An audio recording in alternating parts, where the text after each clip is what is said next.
Principal, Professor Dr. Rama ma'am, we eagerly await the wisdom you will share with us today. I hereby invite you to grace us with your presence and to shed light on the importance of today's event.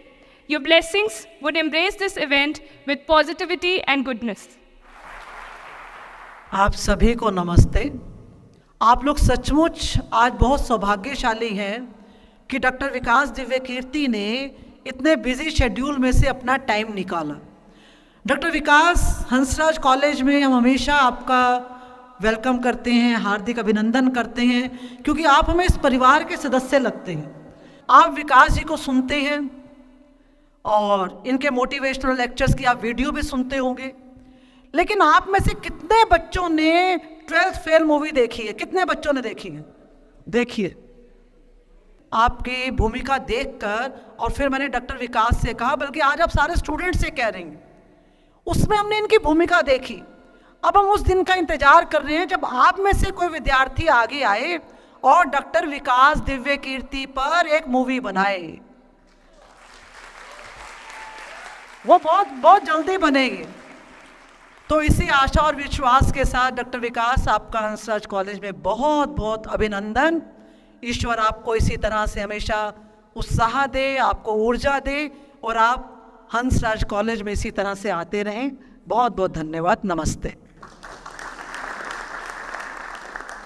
आपने विकास sir को कई बार UPSC पे चर्चा करते देखा होगा, सुना होगा, किंतु आज का विषय थोड़ा अलग है।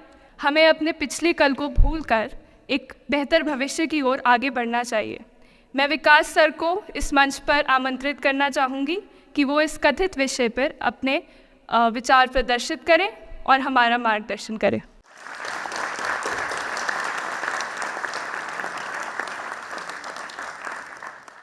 आप सभी को नमस्कार।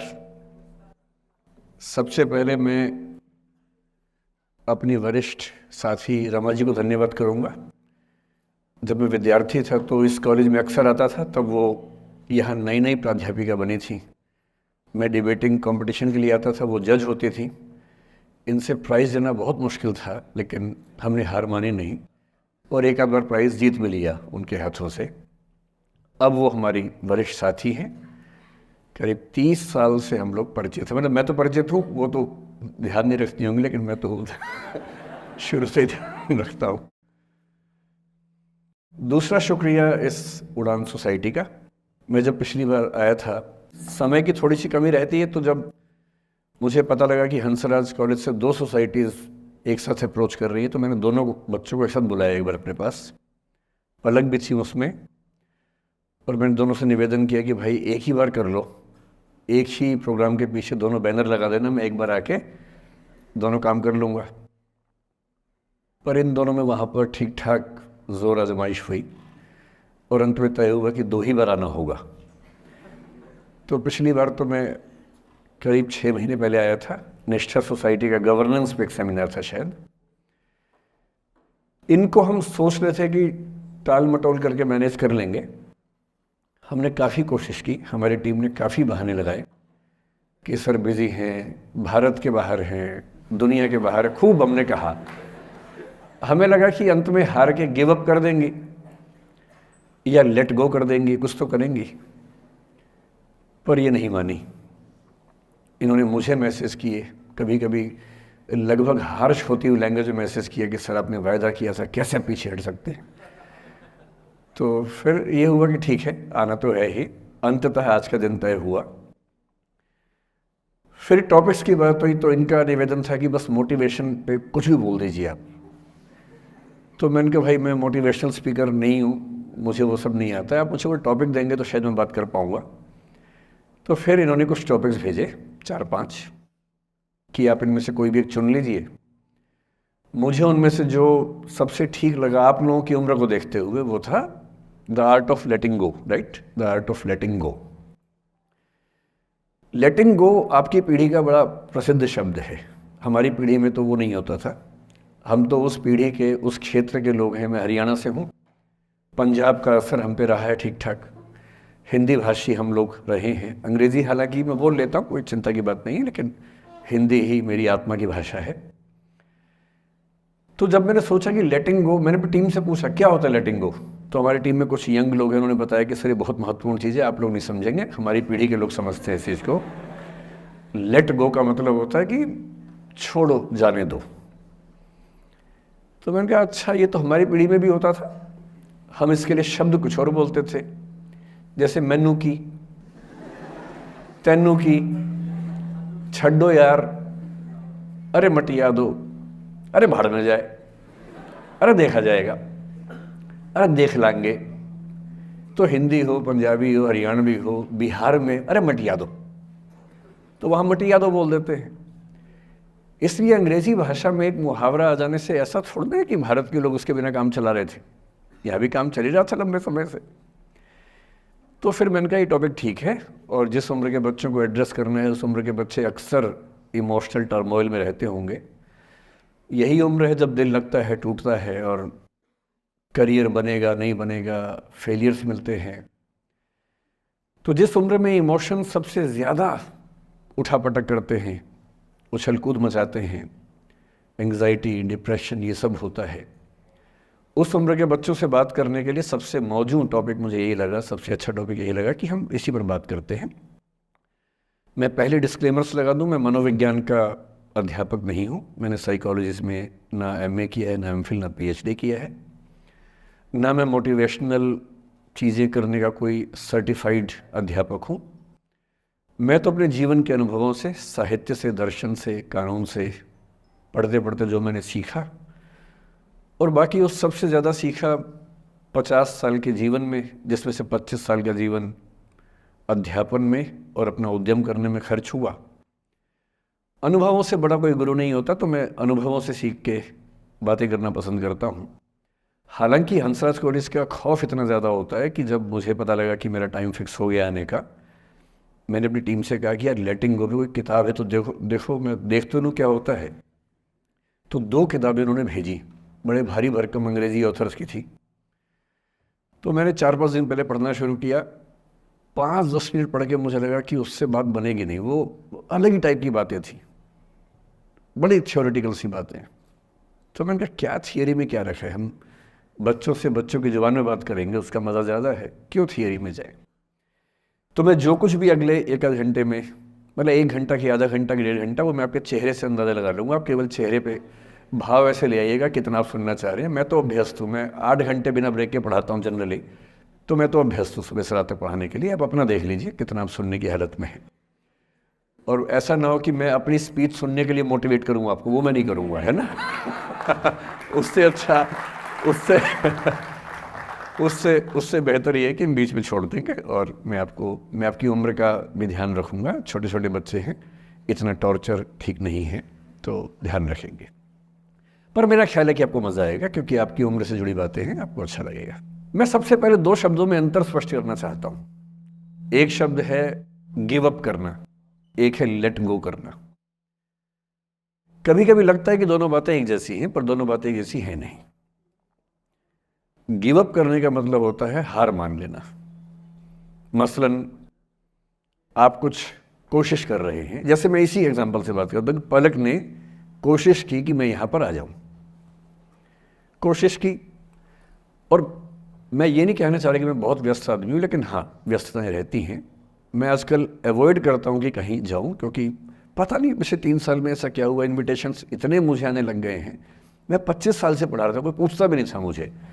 ये कोविड में यूट्यूब में पता नहीं क्या हुआ है, अब पता नहीं कहाँ कहाँ से इन्विटेशन आते हैं।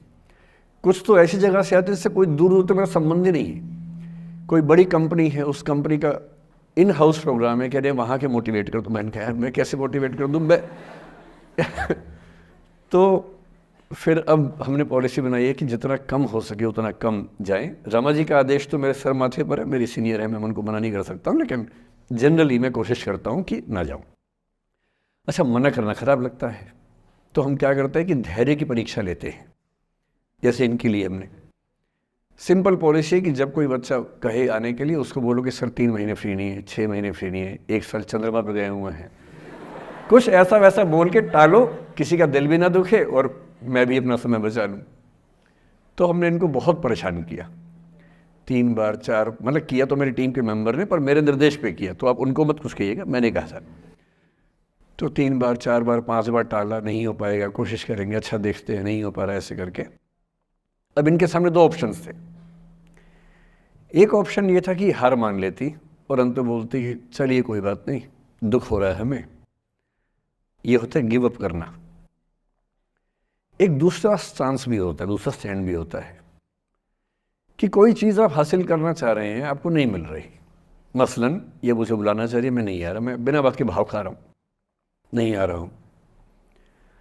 और एक समय के बाद ये इस मूड में आ जाती कि भाड़ में जाओ, नहीं यार तो भाड़ में जाओ, तुम जैसे बहुत देखे हैं, एक ढूंढेंगे 100 मिल जाएंगे तुम्हारे जैसे, क्या समझते हो अपने आप को। और फिर मैं कहता मैं आना चाहता हूँ, कहते नहीं हम नहीं बुलाएंगे आपको। ये होता है लेट गो करना। क्यों किसी को इतना भाव देना है भाई? अगर कोई चीज़ नहीं हासिल हो रही तो भाड़ में जाए, क्यों किसी के लिए फ्रस्ट्रेशन झेलनी है, क्यों परेशान होना है?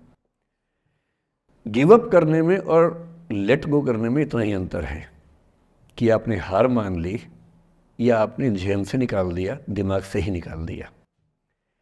किसी चीज़ को दिमाग से निकाल देना लेट गो करना है, किसी चीज़ के लिए कोशिश करते करते हार मान लेना और उस हार की फ्रस्ट्रेशन के साथ जीना गिव अप करना है। मुझे खुशी है कि आपकी मोटिवेशनल सोसाइटी के मेंबर्स कम से कम गिव अप नहीं करते।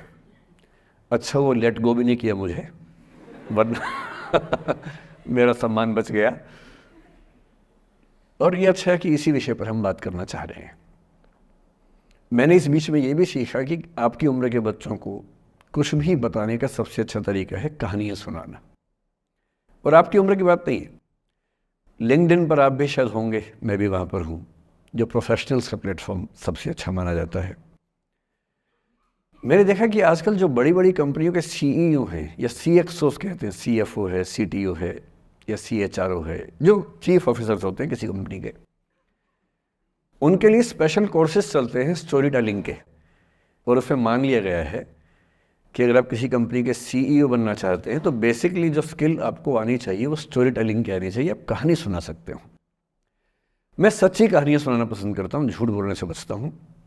मैं आपको 3-4 छोटी छोटी कहानियाँ सुना रहा हूँ। ये सारी कहानियाँ सच्ची हैं, 1-1% सच्ची हैं, पर मैं किसी का नाम नहीं लूँगा। जिनकी कहानी है उनका नाम नहीं लूँगा, उनकी प्राइवेसी का मामला है। पर हाँ, सच्ची कहानियाँ हैं। अच्छी बात है कि इन कहानियों के किरदार हम लोग नहीं बने, ईश्वर करे हम कभी ना बने, लेकिन कहानियाँ सच्ची हैं। जब मैं दिल्ली आया था 1990 में, मैं हरियाणा के एक शहर से, भिवानी से दिल्ली आया था पढ़ने के लिए। मेरे ड्रीम कॉलेज में हंसराज भी एक था, पर मेरा संयुक्त से मेरा एडमिशन जाकिर हुसैन में हुआ। मेरे अंक ठीक थे, यहाँ हो सकता था, पर मैं तो नई दिल्ली स्टेशन पे उतरा, बाहर निकला, पता लगा वहीं एक कॉलेज है, वहीं एडमिशन ले लिया मैंने।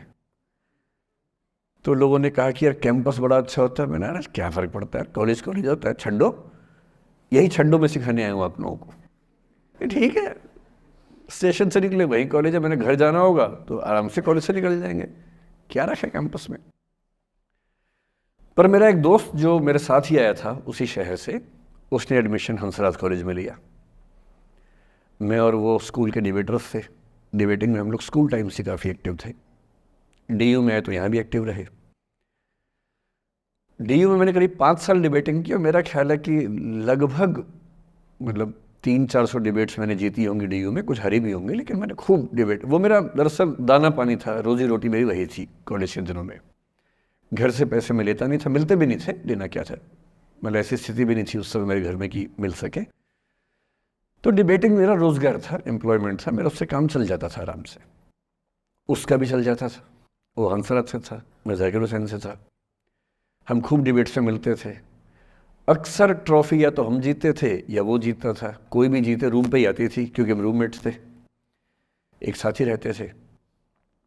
वो मुझसे योग्यताओं के मामले में 21 था, बल्कि अगर वो 21 था तो मैं 15 ही रहा हूँगा या 12 रहा हूँगा, 22 या 21 तो नहीं रहा हूँगा, मुझसे बेहतर था योग्यताओं में, बड़ा अच्छा व्यक्ति था। ग्रेजुएशन के बाद मैंने एमए हिंदी साहित्य में एडमिशन लिया, जबकि बीए ऑनर्स हिस्ट्री में किया था मैंने। उसने तय किया कि वो कुछ और करेगा, प्रोफेशनल कोर्स करेगा, नौकरी करेगा। तो वो चला गया दिल्ली से, मैं दिल्ली में रहा। फिर मैं एमए के बाद तैयारी करने लगा यूपीएससी की। तब तक मैं यूजीसी जेआरएफ कर चुका था। पहला अटेम्प्ट दिया, प्रीलिम्स हो गया। मेंस मेरा 96 के मेंस की बात कर रहा हूँ, मेंस शुरू होने वाला था, 2 दिन रह गए थे। करीब 10 दिन पहले वो मेरे पास आया हुआ था दिल्ली में, मिलजुल के अच्छे से बात करके गया था। उन दिनों उसका एक प्रेम संबंध कहीं हमारी ही एक मित्र के साथ चल रहा था। हम सब दोस्त थे, तो उनमें से 2 लोगों का आपस में एक अफेयर था। मुझे नहीं पता क्या हुआ, लेकिन मेरे मेन एग्ज़ाम से 2 दिन पहले रात को 12 बजे एक फ़ोन आया और ये बताया गया कि मेरे दोस्त ने फंदा लगा के अपनी जीवन लीला समाप्त कर ली है।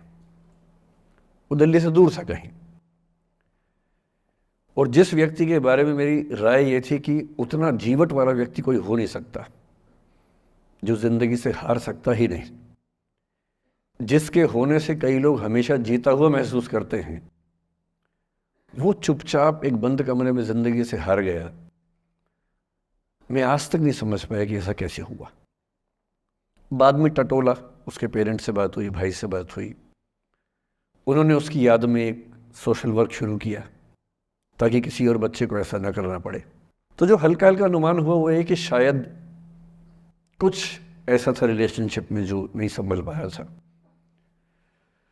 और रिश्ता टूट ना जाए इसका दबाव बहुत ज़्यादा था, और वो दबाव झेल नहीं पाया। इस उम्र में ऐसा फेज़ आता है, कई बार आता है। ये एक कहानी है, हंसराज कॉलेज से ही जुड़ी है, इसलिए मैंने सोचा कि वहीं से बात शुरू करूँ।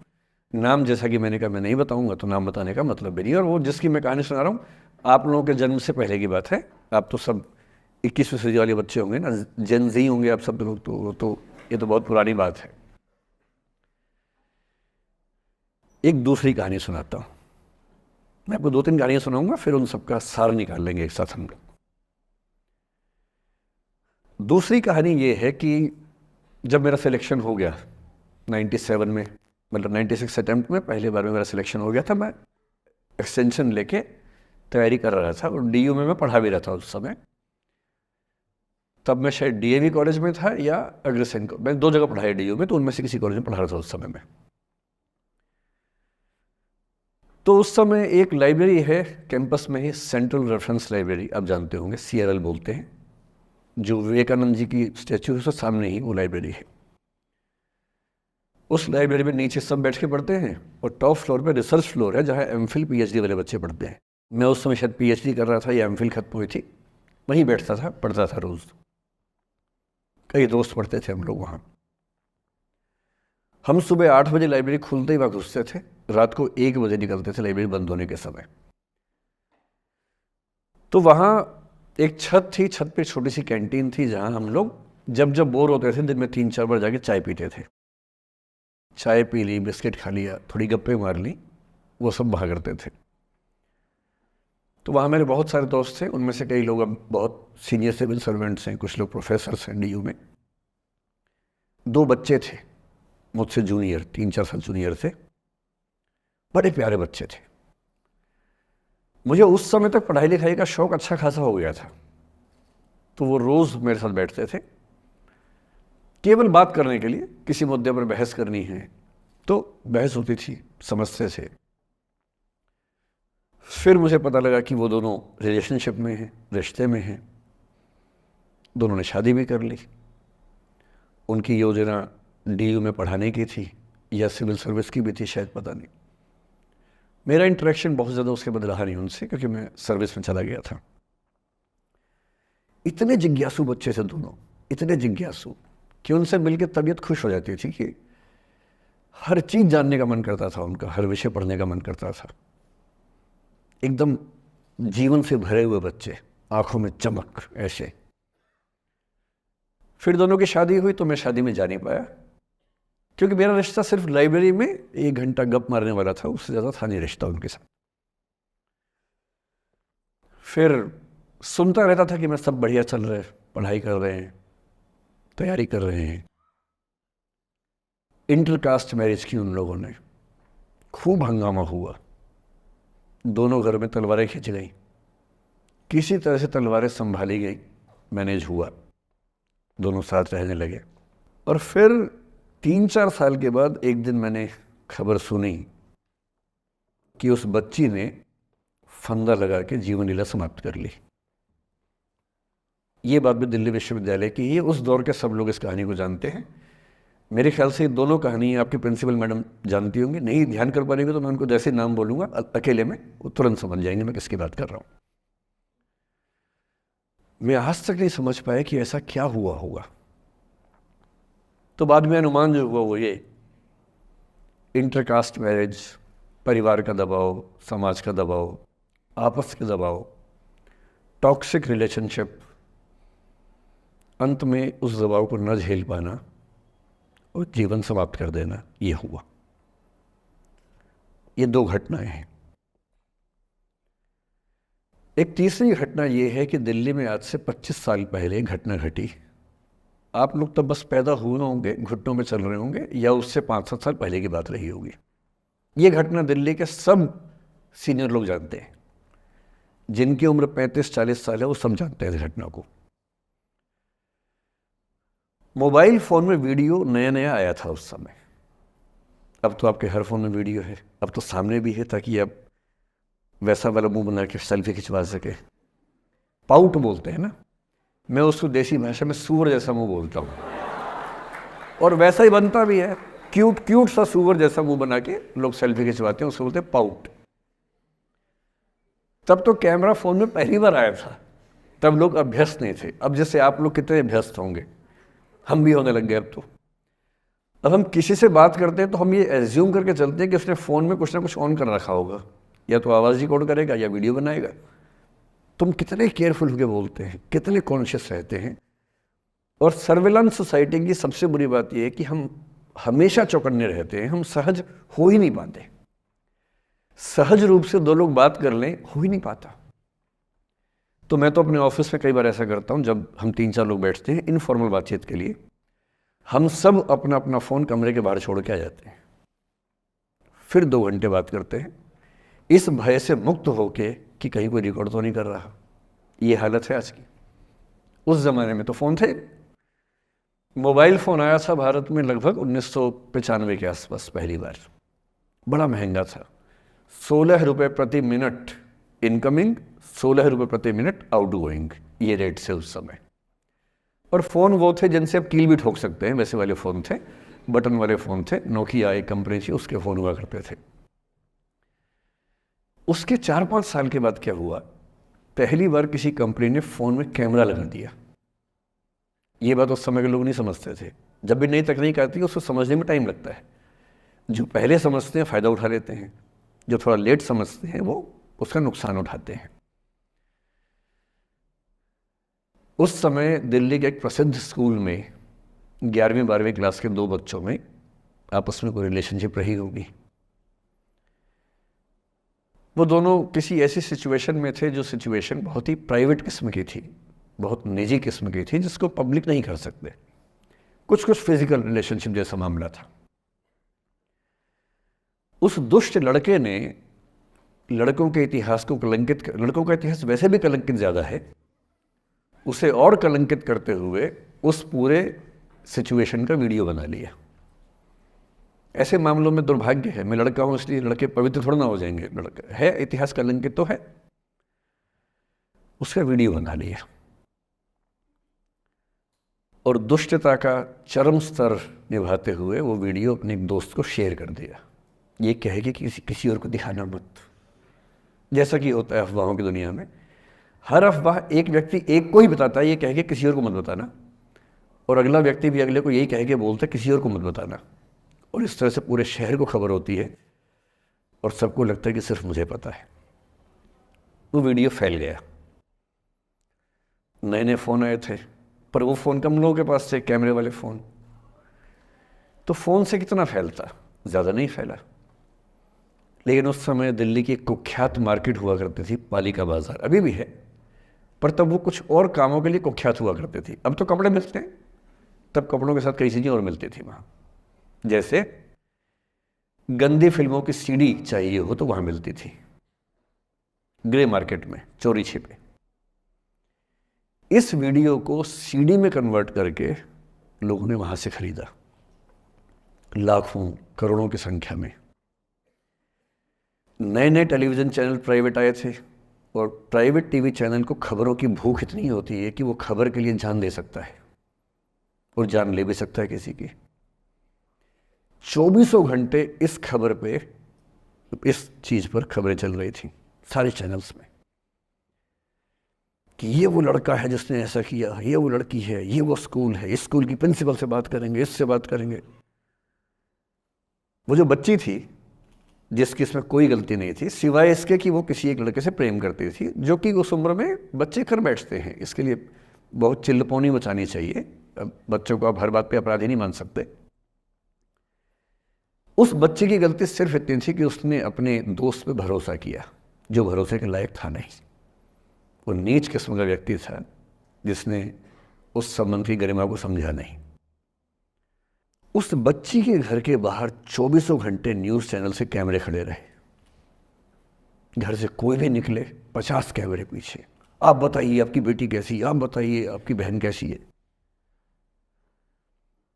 अंत में उस पिता ने अपनी बच्ची को इस देश से बाहर भेज दिया।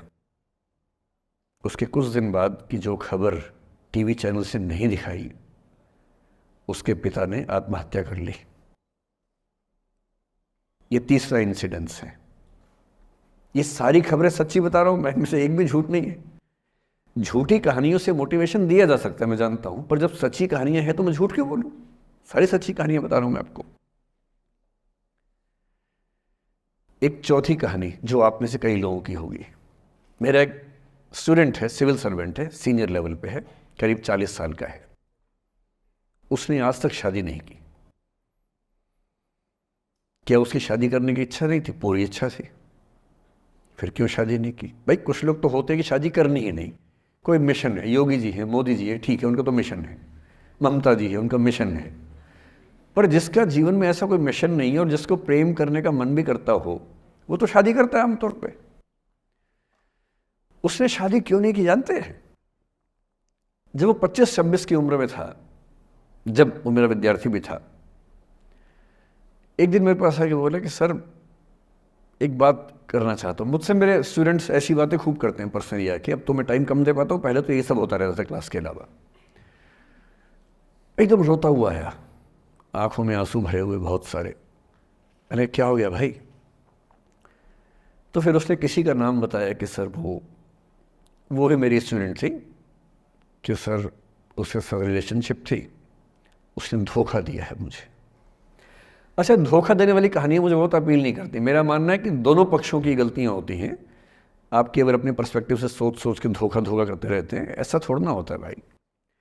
कुछ तो मजबूरियाँ रही होंगी, कोई यूं ही बेवफा नहीं होता, कुछ तो वजह होगी ना। आप थोड़ा उसकी वजह, उसका भी तो, उसकी कहानी भी तो सुनिए। और मैं जब जब दोनों कहानियाँ सुनता हूँ मुझे लगता है कि मामला ग्रे है। आप किसी एक पे उंगली उठा ही नहीं सकते कि इसने ऐसा किया।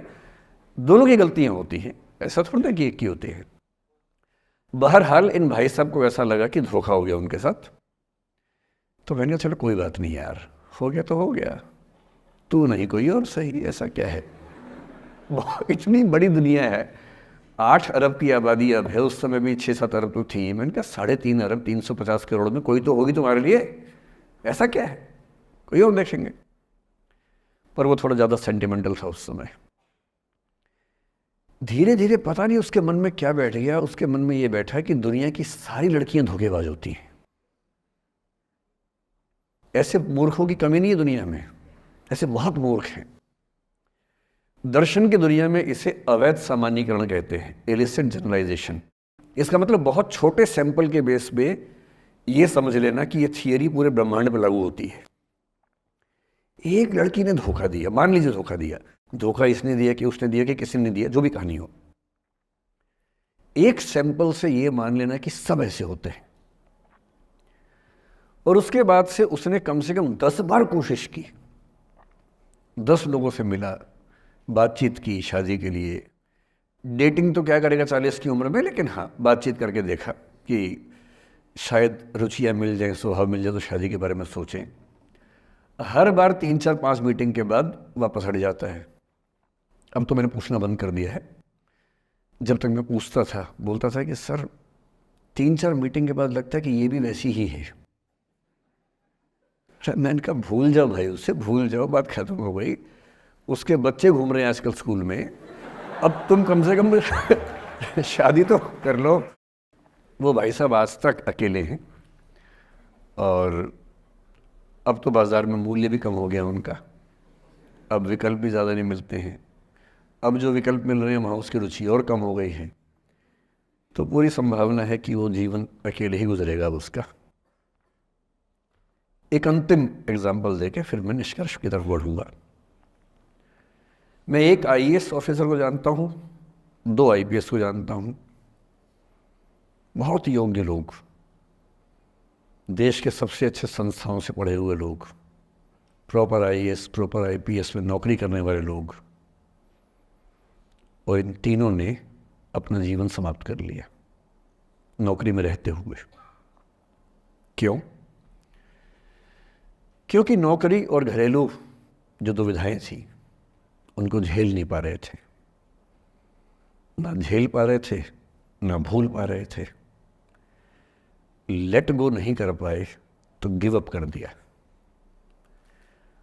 और इसलिए मुझे अक्सर लगता है कि जितनी चीज़ें हम सिखाते हैं बच्चों को, हिस्ट्री, इकोनॉमिक्स, लिटरेचर, वो सब ठीक है, उनका भी महत्व है। शायद उससे ज़्यादा महत्व इस चीज़ का है कि ये समझें कि अपने इमोशंस को कैसे मैनेज करना है। जब जीवन में ऐसा लगे कि सब खत्म हो गया है, जब जीवन में लगे कि बहुत टॉक्सिक किस्म की लाइफ हो गई है, उससे बाहर कैसे निकलें, शायद ये सबसे महत्वपूर्ण लेसन होता है जो हम सबको सीखना चाहिए। मैंने कहीं से सीखा नहीं है, ना मैंने ऐसी किताबें पढ़ी हैं, हालांकि मैंने 2 किताबें मंगवाई हैं पिछले हफ्ते, पढ़ी नहीं है अभी तक, तो मैं किताबों के बेस पे नहीं जानता कैसे सीखते हैं, लेकिन ज़िंदगी से तुम सीख सकते हैं।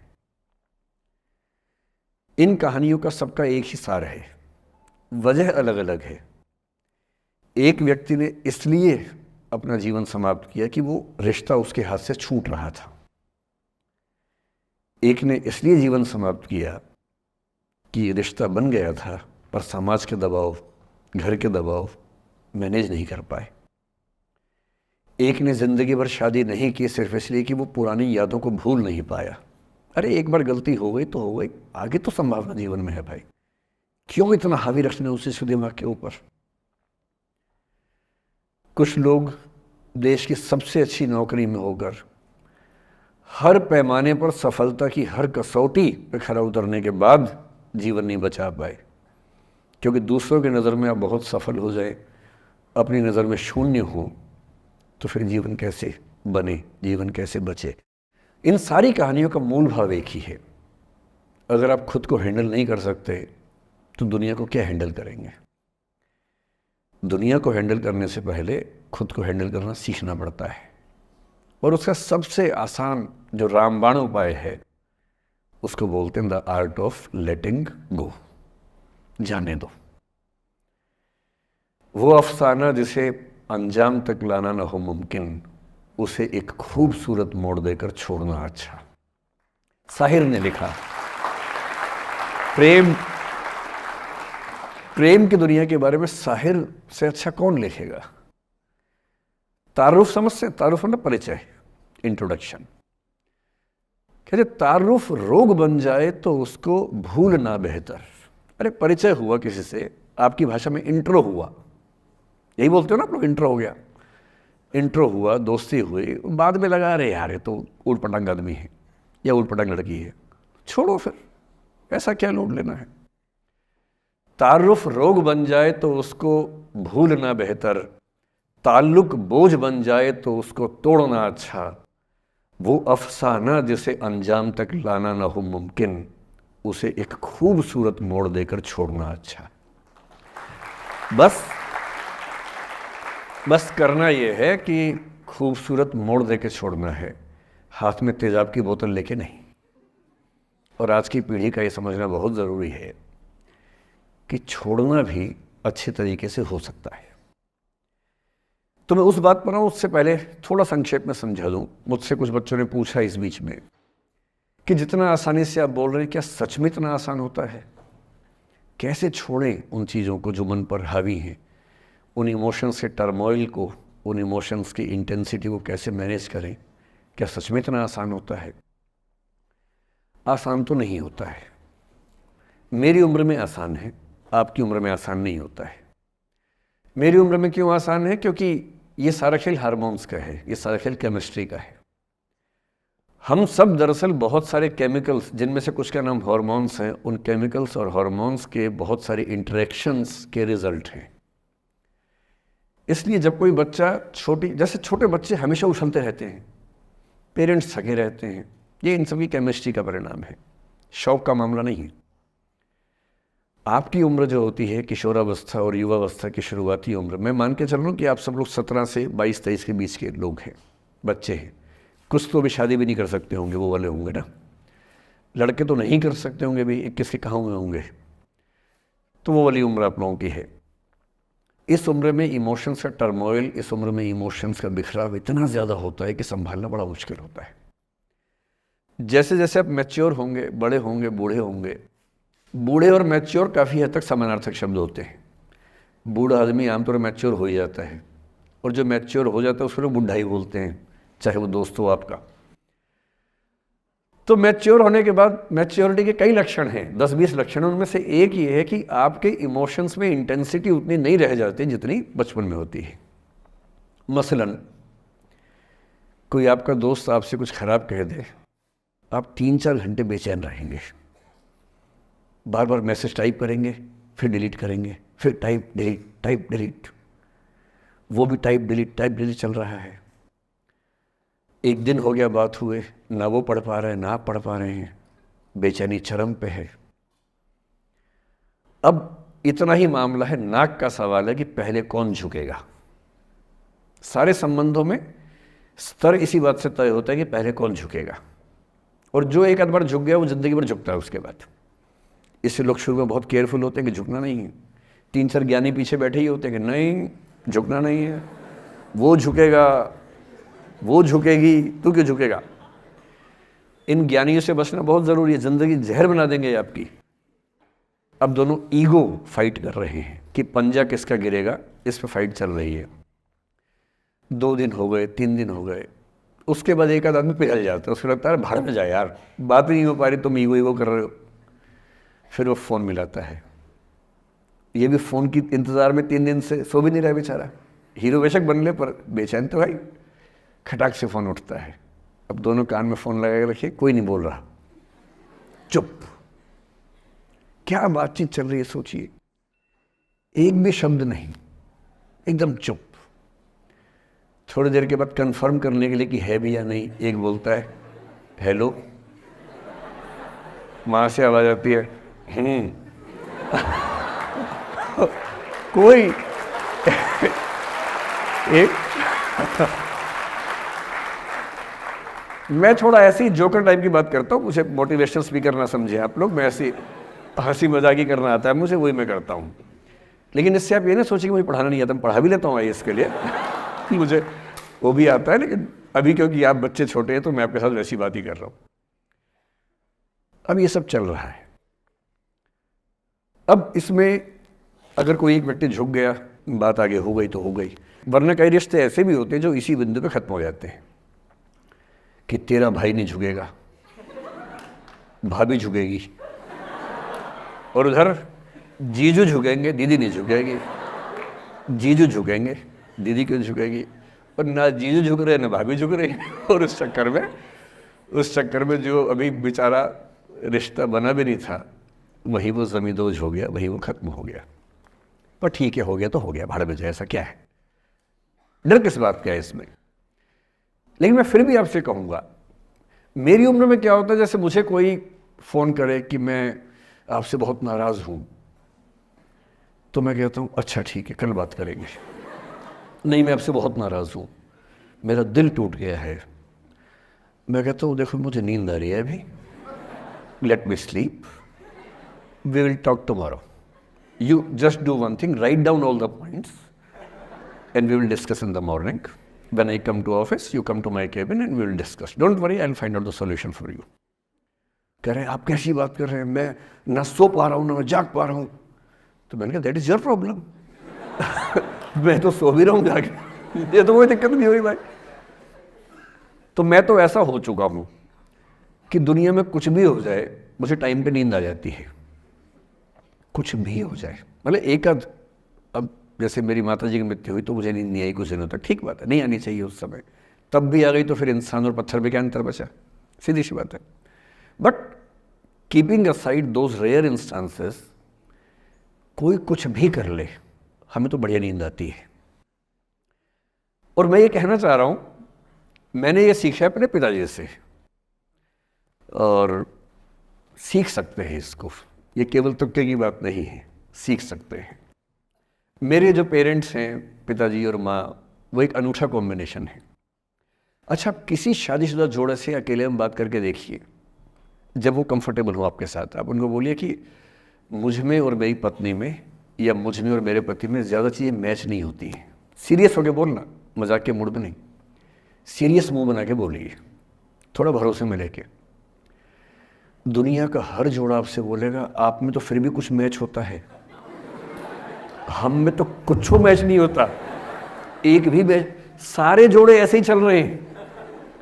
सबको लगता है कि उसका घर बढ़िया चल रहा है, मेरा ही ठीक नहीं चल रहा, क्योंकि उसका घर आपने फेसबुक पे देखा है, अच्छी अच्छी फोटो देखी हैं. 24 घंटे में से जो 2 अच्छे मिनट आए थे, उसमें ली गई 25 फोटो में से बेस्ट फोटो फेसबुक पे आई थी. और अपने घर में आप बाकी 24 घंटे में से 2 मिनट छोड़ के बाकी देख रहे हैं. तो दूसरे का घर हमेशा अच्छा लगता है कि यार लाइफ हो तो उनके जैसी हो. तो हमारे माता पिता भी स्वभाव उनका भी थोड़ा अलग रहा, सबका है, हमारा भी है. तो मेरे पिताजी हैं मस्त मौला आदमी, जैसे कबीरदास एकदम फक्कड़ मस्त मौला आदमी, भाड़ में जाए दुनिया उस मूड में रहते हैं, नुकसान हो जाए भाड़ में जाए. गीता का सार उन्होंने अपने मन में बिठा लिया है. उनका बड़े से बड़ा नुकसान हो जाता है तो क्या बोलते हैं, हमारा क्या था जो लाए थे, जो लिया यहीं से लिया, जो दिया यहीं दिया, साथ लेके क्या जाना है, बात खत्म. कोई टेंशन ही नहीं उनको. और बाकी सब लोग टेंशन में कि अब क्या करें, ये हो गया वो हो गया, कैसे मैनेज करें. मेरी माँ को तनाव हो जाता था, और जब पिताजी ऐसे हो तो माँ को तनाव होगा, सीधी सी बात है. अगर माँ वैसी होती पिताजी तनाव में रहते हैं, तो सामान्य बात है. जब घर में एक व्यक्ति मस्त मौला हो तो बाकी लोग तनाव तो फिर बांटेंगे ना आपस में. वो बड़ा तनाव में रहती थी. उनको घर की चिंता, बच्चों की चिंता बहुत सताती थी. पिताजी भी चिंतित थे बच्चों को लेकर, जैसे कोई पिता होता है, पर उनकी नेचर थी कि ठीक है देख लेंगे जो होगा, अरे देख लेंगे, अरे भाड़ में जाओ, उस मूड में रहते हैं, आज भी रहते हैं. मेरी माँ 73 की उम्र से कुछ महीने पहले चल बसी, उनका जीवन समाप्त हुआ. मतलब मुझे नहीं पता कि जीवन क्यों समाप्त होता है, क्योंकि बड़े बूढ़े कहते हैं कि हर व्यक्ति के सांस का इतिहास है, सांसें लिखी हुई हैं ईश्वर ने, उतनी सांसें मिलेगी. मुझे बहुत भरोसा इस बात में है नहीं, क्योंकि भगवान ऐसा क्यों करेगा कि जापान में सांसें ज़्यादा लिखेगा और अफ्रीका में कम लिखेगा, भगवान ऐसा क्यों करेगा. और अगर सांसें पहले से लिखी हुई हैं तो हमारी जीवन प्रत्याशा क्यों बढ़ती जा रही है. अगर सांसें पहले से फिक्स हैं तो आज़ादी के समय से लेकर आज के 70 साल में जीवन प्रत्याशा लगभग 2.5-3 गुना बढ़ गई. और हम ये भी कहते हैं कि लोग खराब हैं. अगर लोग बुरे हैं तो जीवन छोटा होना चाहिए कर्मों के हिसाब से. लोग खराब हैं और जीवन बड़ा होता जा रहा है. तो मुझे उन मान्यताओं में बहुत भरोसा है नहीं कि सांसें लिखी हुई हैं. अगर सांसें लिखी होती तो मनुष्य की औसत आयु 25 साल से ऊपर नहीं होनी चाहिए थी, 25-30 मैक्सिमम. और हम 70-80 साल धूमधाम से जी रहे हैं, जिसका मतलब है कि ये भगवान से ज़्यादा इंसान ने लिखा है, मेडिकल साइंस ने लिखा है, वैज्ञानिकों ने लिखा है. और मैं ऐसा व्यक्ति हूँ, मैं बहुत धार्मिक व्यक्ति हूँ नहीं, और मैं इसको छिपाता भी नहीं हूँ. मैं बहुत छिप छिप के बहुत जी लिया. अब मैंने ठान लिया कि मैं जैसा हूँ वैसा रहूँगा. ना मुझे किसी पार्टी से मतलब है, ना किसी विचारधारा से मतलब है. मैं विचार वाला आदमी हूँ, धारा वाला नहीं हूँ. जिसको धारा में बहना है बहे. हम तो अकेले चलेंगे, विचार के साथ चलेंगे, जो ठीक लगता है वो बोलेंगे और वैसे ही रहेंगे. हाँ, गलत बोलने से बचता हूँ, किसी के बारे में गलत बोलना मुझे अच्छा नहीं लगता है, लेकिन जो सही लगता है वो तो बोलूँगा ना भाई. मेरे पिताजी 81 साल के हैं, अभी 81 साल के हुए कुछ दिन पहले, और एकदम मस्त मौला आदमी है, मुझसे ज़्यादा युवा हैं। मैं 50 साल का बूढ़ा हूँ, वो 81 साल के युवा हैं। उनके चेहरे की चमक, मतलब कई ट्यूबलाइट फेल है उनके सामने, ऐसी चमक चेहरे पर रहती है। क्यों रहती है? उसकी एक वजह यह है कि वो रोज़ सुबह 2-3 घंटे प्राणायाम, योग, ध्यान, बहुत कुछ करते हैं। उनका भोजन इतना संतुलित है, सप्ताह में कम से कम एक बार, कभी कभी महीने में 4 से ज़्यादा 6-7 बार उपवास करते हैं पूरा। वो सब चीज़ें उनके अभ्यास में हैं जो मेरे अभ्यास में उतनी नहीं है। मैं भी कोशिश करता हूँ पर अभी उतना सफल नहीं हो पा रहा हूँ। पर मेरी राय में उनके इस सुंदर जीवन का सबसे बड़ा राज ये क्षमता है कि वो हर चीज़ को लेट गो कर देते हैं। तनाव उनके पास आता है तो फिसल के निकल जाता साइड से, लेते ही नहीं तनाव किसी बात का। कुछ भी हो जाता है तनाव ही नहीं लेते। और मुझे लगता है कि काश ये चीज़ मेरी माँ के स्वभाव में होती, कम से कम 10 साल उनका जीवन और ज़्यादा तो होता। और मैं अपने अनुभव से बता रहा हूँ, बहुत विश्वास से बता रहा हूँ। मैं ना सोने जागने में नियमित व्यक्ति हूँ, ना मैं बहुत कसरत करता हूँ। ठीक हूँ, मतलब बुरा भी नहीं हूँ, ठीक हूँ। मेरी उम्र के अधिकांश लोग बीपी, शुगर, बहुत बीमारियों से ग्रस्त हैं। मैं फिलहाल नहीं हूँ। क्यों नहीं हूँ? मेरे पास इसका उत्तर एक ही है, मैं लोड लेता नहीं किसी बात का, दबाव लेता नहीं, तनाव लेता नहीं। भाई अच्छा हो रहा है तो भी ठीक है। जब मैं सफल, जैसे मैं 3 साल में पिछले काफ़ी सफल हो गया, जितना मुझे नहीं होना चाहिए था, मैं तो कैसे हो गया हूँ सफल। अगर मैं सफल हो गया तो मैं इस बात का लोड भी नहीं ले रहा कि मैं सफल क्यों हो गया। अरे हो गया तो कैसे हो गया, कई लोग हो जाते हैं, हम भी हो गए, ऐसा क्या है। कल को नहीं रहूंगा, मान लीजिए, ऐसा हो सकता है, कल को फेल हो जाऊं कहीं। फेलियर को पचाना पता नहीं कितना मुश्किल होता होगा लोगों के लिए। मैं अपने बारे में जानता हूं, मुझे मुश्किल नहीं होने वाला, क्योंकि मैंने सफलता का लोड लिया ही नहीं अपने ऊपर। विफलता मुझे क्या प्रभावित करेगी, बहुत फर्क नहीं पड़ता है। और मैं दावे से कह रहा हूं कि यदि ये टेम्परामेंट आपका हो, जो मेरे पिताजी से मैंने सीखा है, तो आप जिंदगी में सफल कितने होंगे वो एक अलग पैरामीटर है, पर आपकी ज़िंदगी शानदार होगी। और जितनी ज़िंदगी आपकी है, जितनी सांसें आप कहते हैं कि लिखी हुई हैं, गारंटी से कह रहा हूं कि 10 साल बढ़ जाएंगे। कुछ और लोगों के आप कम कर देंगे अलग बात है, लेकिन अपने 10 साल बढ़ा लेंगे। इसलिए ये सीखना बहुत ज़रूरी है कि कैसे लेट गो करना है ज़िंदगी की चीज़ों को। 3-4 प्रसंग होते हैं। एक होता है कि आप किसी को बहुत चाहते हैं पर वो आपको नहीं चाहता। आपकी उम्र में ये सब तो खेल होता है, और क्या खेल होता है। मेरे घर में 2 बच्चे हैं 17 साल के, तो मैं उनको देख के समझता रहता हूँ। वो मुझसे छुप छुप के किसी से बात करते हैं और मैं छुप छुप के सुन लेता हूँ। तो उन्हें नहीं पता, मुझे तो नाम भी पता है किससे बात करते हैं, एक आध का तो एड्रेस भी पता है मुझे। और मैं तो बच्चों को बोलता हूँ कभी जाना वाना हो तो मैं ले चलूँगा, चिंता मत करना, बोल देना कि ड्राइवर साथ में आया है, टेंशन मत लेना। तो मेरे तो बच्चे मेरे दोस्त हैं, मैं तो बड़ा दोस्ती के भाव में रहता हूँ। मेरा एक ही बेंचमार्क है कि वो जिस उम्र में जैसे हैं मैं कैसा था, और वो मुझसे अच्छे चल रहे हैं। उससे ज़्यादा उम्मीद मुझे करने में नहीं चाहिए। मैंने जो कुकृत्य 8वीं क्लास में किए थे उन्होंने 11वीं क्लास में किए, तो बहुत है। मैं ये क्यों मान के चलूँ कि वो देवी देवता पैदा होंगे? मेरे ही तो बच्चे हैं भाई। जीन तो मेरे ही है, तो कैसे देवी देवता हो जाएंगे? तो ज़्यादा उम्मीदें क्यों पालनी है बच्चों से भी? मैं क्यों चाहूँ कि मेरा बच्चा आईएएस जॉब करे? क्यों करे? वो आईएएस भी क्यों करे? उसका मन करेगा तो करेगा, नहीं करेगा तो भाड़ में जाए। अगर वो कहेगा कि मुझे स्टार्टअप करना है, स्टार्टअप कर लो भाई। अगर वो कहेगा मुझे कुछ और नौकरी करनी है प्राइवेट सेक्टर में, तो वो कर लो। मैं क्यों ठेकेदार बनूं उसका भाई? मैं क्यों ये चाहूँ कि वो मेरे रास्ते पर चले, मुझसे बेहतर बने? ये सब बेकार की बातें हैं। और पेरेंट्स, आज तो बच्चों से बात कर रहा हूँ, जैसे मैं पेरेंट्स से बात करता हूँ उनकी बहुत क्लास लगाता हूँ कि पेरेंट होना और बच्चे का दुश्मन होना कई बार बराबर हो जाता है। और यदि आप नहीं चाहते कि आप बच्चों के दुश्मन बने, बहुत सारे लोग मन ही मन में पेरेंट से नफरत करते हैं, माँ बाप से नफरत करते हैं, क्योंकि माँ बाप ने पेरेंटहुड का धर्म ठीक से निभाया नहीं। उन्होंने इतनी इच्छाएं थोपी, इतने दबाव बनाए कि बच्चों को ज़िंदगी कई फैसले इस दबाव में करने पड़े कि मेरे पेरेंट्स ये चाहते हैं, वो बन ही नहीं पाए जो वो थे। और दुनिया में सबसे बुरी स्थिति है वो न हो पाना जो आप हैं। अपनी सहजता से दूर होना, इससे बड़ी बुरी कोई स्थिति नहीं। साहित्य में इस पर खूब लिखा गया है। कामायनी एक रचना बड़ी प्रसिद्ध है जयशंकर प्रसाद की, उसमें मूल समस्या ही ये है, ज्ञान दूर कुछ क्रिया भिन्न है, इच्छा क्यों पूरी हो मन की, एक दूसरे से न मिल सके यही विडंबना है जीवन की। आपका दिमाग कुछ कहता है, दिल कुछ कहता है, कर कुछ हो रहे हैं आप। जिस व्यक्ति का दिमाग, दिल और हरकतें आपस में कनेक्टेड हैं, कंसिस्टेंट हैं, उससे ज़्यादा सुखी कोई मनुष्य नहीं है। इसलिए मैं अक्सर कहता हूँ कि आप खुश हैं या नहीं, इसका सबसे बड़ा पैरामीटर ये है, आपका दिमाग, आपका दिल, आपकी हरकतें, आपके एक्ट्स अगर कंसिस्टेंट हैं, कोहेरेंट हैं, कनेक्टेड हैं, इंटीग्रेटेड हैं, तो आपसे ज़्यादा सुखी कोई नहीं है। और यदि आप पूरी ज़िंदगी केवल निभाने में खर्च कर देते हैं तो ठीक है, दुनिया की निगाह में आप सफल होंगे, पर किस दिन खबर आ सकती है कि अच्छे आदमी थे, नहीं झेल पाए, नहीं झेल पाए, अंत में दिल का दौरा पड़ जाता है, बीपी हो जाता है, डायबिटीज़ हो जाता है। बच्चे बोलते हैं कि डायबिटीज़ चीनी खाने से होता है, बेकार बात है, डायबिटीज़ स्ट्रेस से होता है।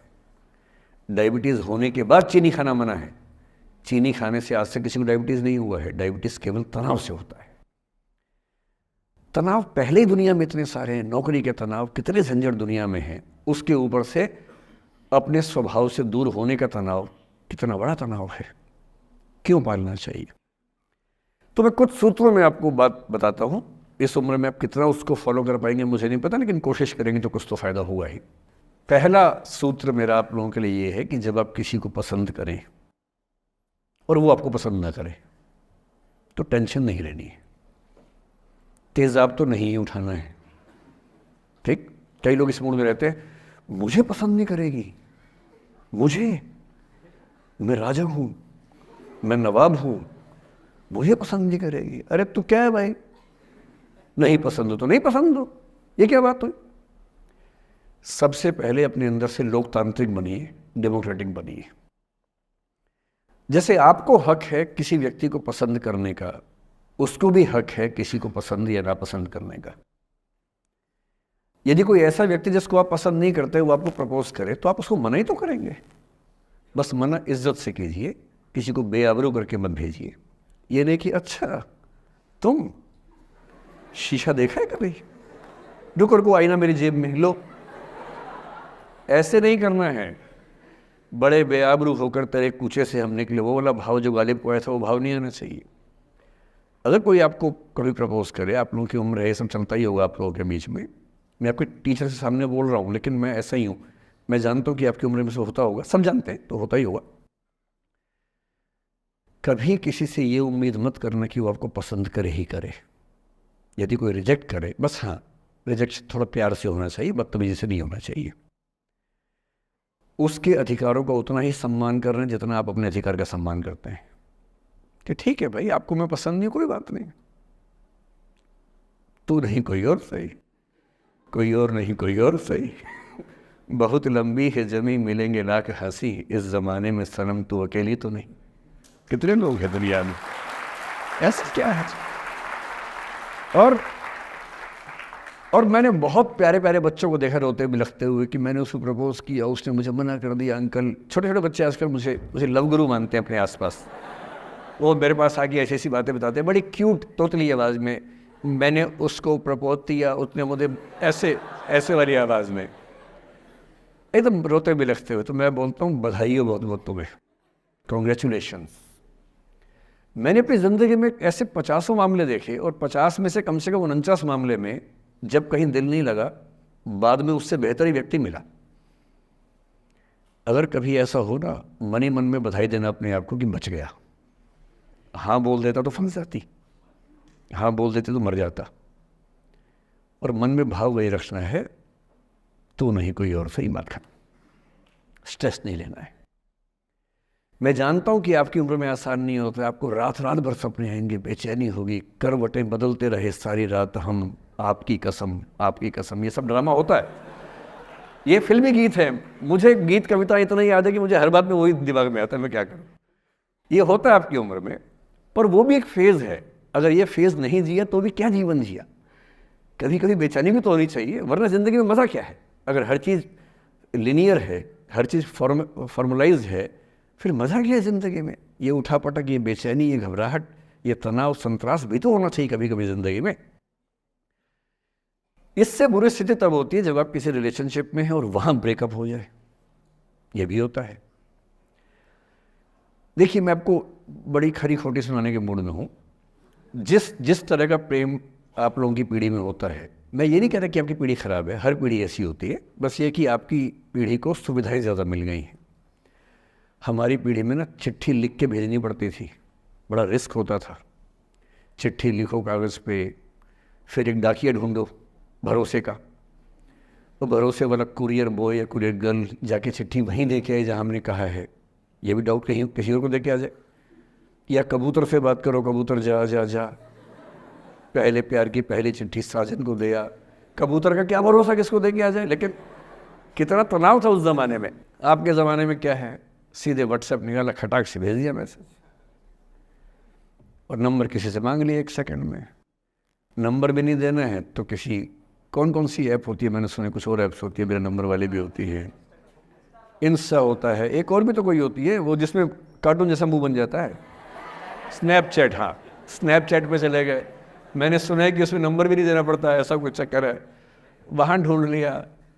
किसी को कुछ कन्वे करना इतना आसान दुनिया में कभी नहीं हुआ था जितना आज आसान है।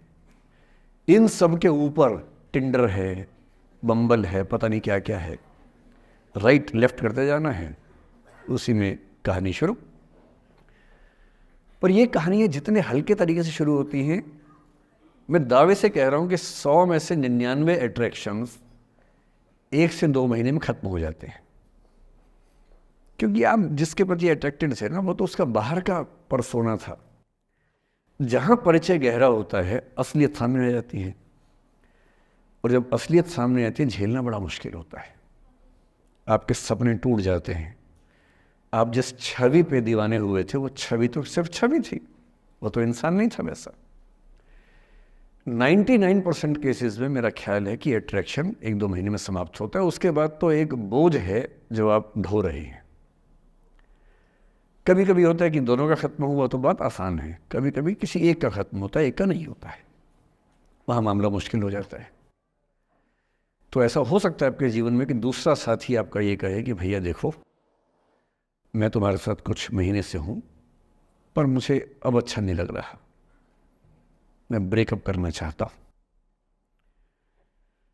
मैं आपसे ये निवेदन करूँगा कि ये मान के मत चलना कि उसने आपको धोखा दिया है, क्योंकि बच्चे तुरंत उस मुद्रा में आए थे, अच्छा अब मैं कुल्हाड़ी उठा लूँगी, अब मैं तेजाब उठा लूँगा, तूने मुझे धोखा दिया है, तूने मुझे चीट किया है, you are a cheat, you are a liar, you are a पता नहीं क्या क्या। पता इंग्लिश में गालियाँ बड़ी सुंदर देते हैं बच्चे।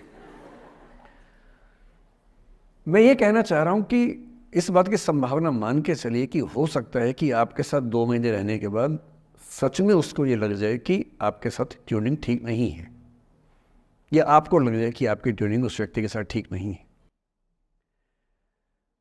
और किसी मुर्दा को अपने पास पकड़ के रखना उसका मज़ा नहीं है। आप किसी को बांध तो लेंगे, पर जब उसका दिल आपके पास है ही नहीं, दिल विहीन लाश अपने पास टिका के रखना, एक मुर्दे को बांध के रखना, इससे बेहतर है जाने दो। बांधना नहीं, बांधते वो हैं जिनमें असुरक्षा बहुत ज़्यादा होती है। उस असुरक्षा से बचने का उपाय खुद को बेहतर बनाना है। आप इतने बेहतर हों कि आपको चाहने के लिए हज़ारों लोग हों। क्यों आप इतना डिपेंडेंट होते हैं कि इस एक व्यक्ति के अलावा मेरा कोई है ही नहीं दुनिया में, ऐसा क्यों सोचना है। और ऐसे ही मामले में ये करना है वो अफसाना जिसे अंजाम तक लाना ना हो मुमकिन, उसे एक खूबसूरत मोड़ देकर छोड़ना अच्छा। और ये खूबसूरत मोड़ कैसे होगा? अगर कोई जाना चाह रहा है तो आपके पास 3 ऑप्शंस हैं। एक, ना उसको अच्छे से बात करे, ना ख़राब से बात करे, न्यूट्रल होके जाने दे। एक, उसको धमकी दे, बर्बाद कर दूंगा, छोड़ूंगा नहीं, तो निकल के देख घर से, तेरे एड्रेस पता करवा लूँगा, मेरे साथ 50 दोस्त हैं, मेरे सारे आवारा हैं, सारे बेरोज़गार हैं, सारे कुंठित लोग हैं, सारे गुंडे मवाली हैं, उनका धंधा यही है, तेरे पीछे छोड़ दूंगा सबको। एक ये तरीका है। और तीसरा ये कि ठीक है यार, ऑल द बेस्ट, जा सिमरन जा, जी ले अपनी ज़िंदगी। अरे ठीक है, हो सकता है मैं तुझे ठीक नहीं लगा, कोई बात नहीं, लेकिन किसी से मिलो तो बढ़िया से मिलना, तेरी ज़िंदगी अच्छी हो, मैं भी ढूंढ ही लूँगा किसी न किसी को, थोड़ी हेल्प कर दियो, कहीं इंट्रो करवा दियो मेरी भी, लेकिन ठीक है तू भी जा। ये होता है खूबसूरत मोड़ देकर छोड़ना। अच्छा, चिपकू नहीं बनना है किसी के पीछे, ना बोरा जाना है कि तुम जाओ, मैं तो दीवाना, स्थाई दीवाना हूँ तुम्हारा। कोई जब तुम्हारा हृदय तोड़ दे, तड़पता हुआ जब तुम्हें छोड़ दे, तब तुम मेरे पास आना प्रिय, मेरा दर खुला है, खुला ही रहेगा तुम्हारे लिए। वाह। पहले के ज़माने में बेरोज़गारी का ये लक्षण था। हम जब छोटे थे ये गाने सुनते थे, हम ये सुन के बड़े हुए कि ऐसा ही करना पड़ता है शायद प्रेम में, तो हमारे स्कूल में लोगों ने इसका पैरोडी बनाई। जब कोई तुम्हारा सर फोड़ दे, तड़पता हुआ जब तुम्हें छोड़ दे, तब तुम मेरे पास आना प्रिय, ये क्लिनिक खुला है, खुला ही रहेगा तुम्हारे लिए, तो बस आ जाना। जब कोई तुमको सड़क पे छोड़ दे, गाड़ी अपनी वहाँ से मोड़ ले, तब तुम मेरे पास आना प्रिय, ये ठेला खड़ा है, खड़ा ही रहेगा तुम्हारे लिए। क्यों भाई, क्यों खड़े रहोगे, बेरोजगार हो क्या? अरे ठीक, जा सिमरन जा, जी ले, और मैं भी जा रहा हूँ जीने के लिए।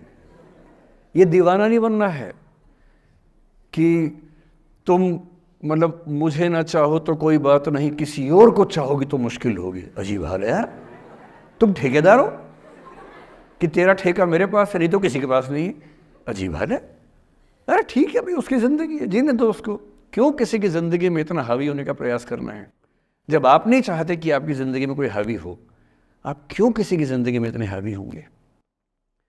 और जब बहुत दर्द हो ना, हमेशा दूसरे के पर्सपेक्टिव से भी सोच के देखिए कि उसको ऐसा क्यों करना पड़ा। क्या पता कोई मजबूरी हो, कभी कभी होती है। मैं बुद्ध की मजबूरी सोच के परेशान होता हूँ कई बार, और फिर मैं सोचता हूँ कि काश यशोधरा जैसा व्यक्तित्व सबका होता। बुद्ध की रियल कहानी क्या है शायद किसी को नहीं पता। मैं जिस कहानी की बात कर रहा हूँ, मैथिली शरण गुप्त नाम के एक बड़े प्रसिद्ध कवि ने यशोधरा नाम की पुस्तक में वो कहानी लिखी है, भूमिका में जिक्र किया। बुद्ध बचपन से ही थोड़े से वैरागी किस्म के व्यक्ति थे। उनकी कुंडली देख के एक ज्योतिषी ने बताया भी था। माता पिता बहुत परेशान थे, शुद्धोदन उनके पिता का नाम था। माता पिता ने बहुत कोशिश की कि इस बच्चे का मन विरक्त न हो। अच्छा महल बनवाया, सारी सुविधाएं दी। जैसे ही बुद्ध थोड़े से किशोरावस्था में आए, उस समय की दुनिया की सबसे खूबसूरत महिला से, लड़की से, यशोधरा से उसकी शादी करवा दी। यशोधरा के पिता ने काफ़ी एग्ज़ाम लिए बुद्ध जी के, वो सारे एग्ज़ाम में पास हुए, तब जाके शादी हुई, ऐसे नहीं हुई। शादी हुई तो बुद्ध भी ठीक था, रमे रहे उस जीवन में। बेटा हुआ उनका राहुल। अब बुद्ध की विरक्ति का भाव बढ़ता जा रहा था। 29 साल की उम्र के आसपास ऐसा हुआ कि उन्होंने एक मृत व्यक्ति को देख लिया, एक बूढ़े को देखा, एक भिखारी को देखा, एक बीमार को देखा। विरक्त हो गए और उनका मन हुआ घर छोड़ दूं, ज्ञान की खोज में चला जाऊं। अब ज्ञान की खोज में जाएं, उनको पता है कि भाई मेरी पत्नी भी है, मेरा बेटा भी है, राज्य भी है, कैसे छोड़ दूं? छोड़ना जरूरी है। अंदर की आवाज है कि छोड़ो, तुम इस चीज के लिए नहीं बने हो, तुम्हारा स्वधर्म कुछ और है। बाहर की जिम्मेदारी है कि छोड़ नहीं सकते। मैं अनुमान करता हूं कि बुद्ध ने शायद अपने पिताजी से कहा हो कभी कि पिताजी मैं बहुत परेशान हूं, छोड़ना चाहता हूं, तो पिता ने समझा बुझा के मना किया होगा कि बेटा शोभा नहीं देता, ऐसा मत करो। हो सकता है पत्नी से भी बात की हो, पत्नी ने भी कहा हो कि ये क्या बात हुई, हम सबका जीवन तुम पे टिका है, बच्चा अभी बिस्तर से भी नहीं उतरा है, अभी तो चलना भी नहीं शुरू किया है, तुम ऐसी बात कर रहे हो। इसका जिक्र नहीं मिलता इतिहास में कि ये बात हुई कि नहीं हुई। और एक दिन बुद्ध ने तय किया और वो आधी रात को पत्नी और बेटे को सोता हुआ छोड़ के चले गए। इसको बौद्ध परंपरा में महाभिनिष्क्रमण कहते हैं, बुद्ध का अपने घर से निकल जाना। अब बुद्ध चले गए, लेकिन मैथिली शरण गुप्त यशोधरा के पर्सपेक्टिव से बुद्ध को देख रहे हैं। यशोधरा बहुत परेशान है, भाई पति चला गया है, बच्चे का पिता चला गया, मजाक थोड़ना है। राजा परेशान है कि उनका उत्तराधिकारी चला गया है। यशोधरा इतनी परेशान है, बहुत लंबे समय तक छंद आते रहते हैं कि वो कितनी बेचैन है, कितनी परेशान है। लेकिन यशोधरा की सबसे बड़ी परेशानी इस बात से नहीं कि बुद्ध चले गए, इस बात से है कि बिना बताए चले गए, भरोसा नहीं किया। और वो अपनी सहेली से कहती है, सिद्धि हेतु स्वामी गए, यह गौरव की बात। मुझे गर्व है कि मेरा पति इतने महान काम के लिए गया है। सिद्धि हेतु स्वामी गए, यह गौरव की बात, पर चोरी चोरी गए, यही बड़ा व्याघात। सखी वो मुझसे कहकर जाते, कह तो क्या वो मुझको अपनी पथ बाधा ही पाते। क्या मैं रास्ता रोकती उनका? उसके मन में ये मलाल है कि बिना बताए चले गए। वो इस भाव को लेट गो नहीं कर पा रही है, परेशान है। फिर बुद्ध को ज्ञान मिला 6 साल की तपस्या के बाद, बोधगया में बोधि वृक्ष के नीचे ज्ञान मिला। बात फैल गई। जो 5 शिष्य बुद्ध को छोड़ के भाग गए थे उनके बुरे वक्त में, उन्हीं 5 को बुद्ध ने सबसे पहले ज्ञान दिया सारनाथ में, जिसको धर्म चक्र प्रवर्तन कहते हैं। बुद्ध की ख्याति बढ़ने लगी। शुद्धोदन ने बुद्ध के पास, अपने बेटे के पास कई लोगों को भेजा ये कहने के लिए कि भाई यहाँ भी तो आओ, हमसे भी तो मिलो। बुद्ध का ऐसा प्रताप था कि जो उनके पास जाता वो बुद्धम शरणम गच्छामि हो जाता, वापस ही नहीं आता। तो फिर शुद्धोदन ने बुद्ध के बचपन के एक दोस्त को ये कह के भेजा, भैया मैं जानता हूँ तुम वापस नहीं आओगे, पर प्रभावित होने से पहले बोल देना कि पापा याद कर रहे थे। तो वो गया, उससे वायदा निभाया, हो तो गया, बुद्ध के संग में दीक्षित हो गया, पर वायदा निभा दिया। तो बुद्ध ने कहा जरूर जाऊंगा, पिताजी की आज्ञा है तो जाऊंगा ही जाऊंगा। बुद्ध पहुंचे अपने कपिलवस्तु, जो अपना इलाका था वहां पहुंचे। पूरे कपिलवस्तु में, नेपाल सिद्धार्थनगर से नेपाल जाएंगे तो नेपाल बॉर्डर पे ही कपिलवस्तु है। मैं देखने गया था वो जगह जहाँ बुद्ध पैदा हुए थे, बड़ा सुंदर स्थान है, आप भी जाकर देखें कभी। तो बुद्ध पहुंचे रात को, एक धर्मशाला में रुके। अब वहाँ हल्ला मच गया कि राजा का बेटा धर्मशाला में। बुद्ध ने कहा भाई मैं देखो राजा का बेटा बन के नहीं आया हूँ, मैं बुद्ध बन के आया हूँ। सुबह उठ के भिक्षा मांगने लग गए उस इलाके में, अपने ही पिता के राज्य में। पिता ने सिर पीट लिया कि भाई क्या कर रहे हैं। फिर बुद्ध ने सूचना भिजवाई कि मैं बुद्ध हूँ, बेटा हूँ संयोग से, ठीक है मैं आ रहा हूँ मिलने के लिए, पर मैं बुद्ध होके आया हूँ, मेरी चर्या है, नियम है, मैं भिक्षा से ही जीवन जीता हूँ अपना। ठीक है, पिताजी ने कहा चल कोई बात नहीं। फिर बुद्ध गए पिता से मिलने, पिता से मिले, सबसे मिले, भरी सभा में। लेकिन यशोधरा नहीं आई मिलने के लिए, लेट गो नहीं कर पा रहे थे। उसके मन में दर्द था, छुप के क्यों गया, बता के जाता। बुद्ध ने पूछा पिता से कि यशोधरा कहाँ है, तो बोले कि वो कह रही है कि अगर बुद्ध मिलना चाहेंगे तो खुद ही मिलने आएंगे मुझसे, मैं क्यों जाऊंगी भाई, आत्मसम्मान भी तो कोई चीज़ है, मैं क्यों मिलने जाऊंगी। तो बुद्ध मिलने गए। सोचिए कमरे में यशोधरा बैठी है, राहुल साथ में। अब राहुल थोड़ा सा बड़ा हो गया है, 6-7 साल का है। बुद्ध गए हैं। अब आपके मन में आ रहा है कि बुद्ध वहाँ जाके बोलेंगे सॉरी मैंने गलत किया, I hurt you, I really feel sorry. बुद्ध है वो बुद्ध, वहाँ जाके क्या बोल रहे पता है, भिक्षाम देहि, भिक्षा दो। और यशोधरा कितनी महान महिला रही होगी, उसने अपने बेटे का हाथ बाप के हाथ में दे दिया। लेट गो का इससे महान उदाहरण दुनिया के इतिहास में नहीं है कि चलो आखिर तुमने आके झुक के कुछ मांगा तो सही। उसकी जितनी ईगो थी, अहंकार था, सब विगलित हो गया। और जो औरत परेशान थी कि मुझसे बिना बताया गया, उसने अपने बेटे को दे दिया कि इसको लेके जाओ, क्योंकि मैं जानती हूँ कि तुम महान काम कर रहे हो, और तुम महान काम कर रहे हो तो मैं क्यों बीच में आऊँगी भाई। मेरा पति महान काम कर रहा है तो मुझे खुशी होनी चाहिए, और तुम्हारी उस खुशी में मैं क्यों पीछे हटूँ। बस मुझे भरोसे में लेके जाते तो और खुश होती। ऐसी दूसरी कहानी राधा जी की है। राधा जी आप जानते हैं कृष्ण उनसे बहुत प्रेम करते थे, वो कृष्ण से प्रेम करते थे, उनका विवाह नहीं हो पाया, अलग बात है। लेकिन हमारी परंपरा में प्रेम का जो पराकाष्ठा है ना प्रेम का चरम, वो तो कृष्ण राधा का है। मतलब राधा कृष्ण का प्रेम एक खास किस्म का प्रेम है, जहाँ विवाह के बंधन के न होने पर भी प्रेम का चरम रूप होता है। राम और सीता का प्रेम गार्हस्थ्यिक प्रेम का चरम रूप है कि पति पत्नी का प्रेम कितना शानदार हो सकता है। वो देखना हो तो राम सीता का प्रेम देखिए, विशेष रूप से तुलसीदास जी के यहाँ देखिए। और वैसे जो प्रेम होता है वो देखना हो तो राधा कृष्ण का प्रेम देखिए। पर इंटरेस्टिंग है, ये सारे जो हमारे धर्म के चरित्र हैं ये समय के साथ चेंज होते गए हैं।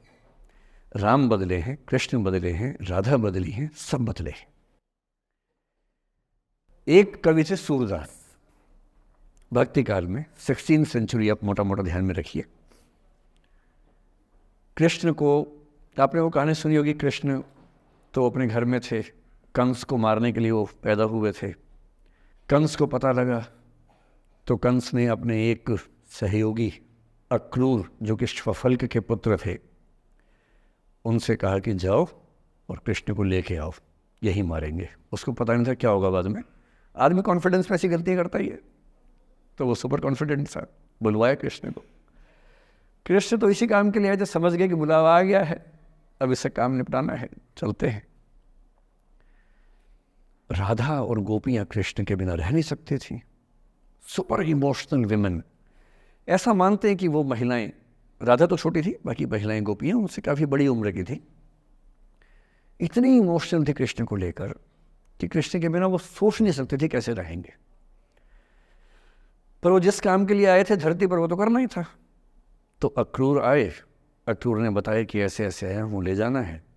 तो कृष्ण और बलराम चले गए। इधर कृष्ण गए, उधर गोपियों का रो रो के हाल बुरा, राधा का हाल बुरा। ऐसी दीवानगी आजकल की फिल्मों में आप सोच नहीं सकते, ऐसी दीवानगी थी उस जमाने में उनके बीच में। और जब आदमी का प्रेम हाथ से निकलता तो वो बेचारा कितना कमजोर हो जाता है। राधा जी की हालत सोचिए।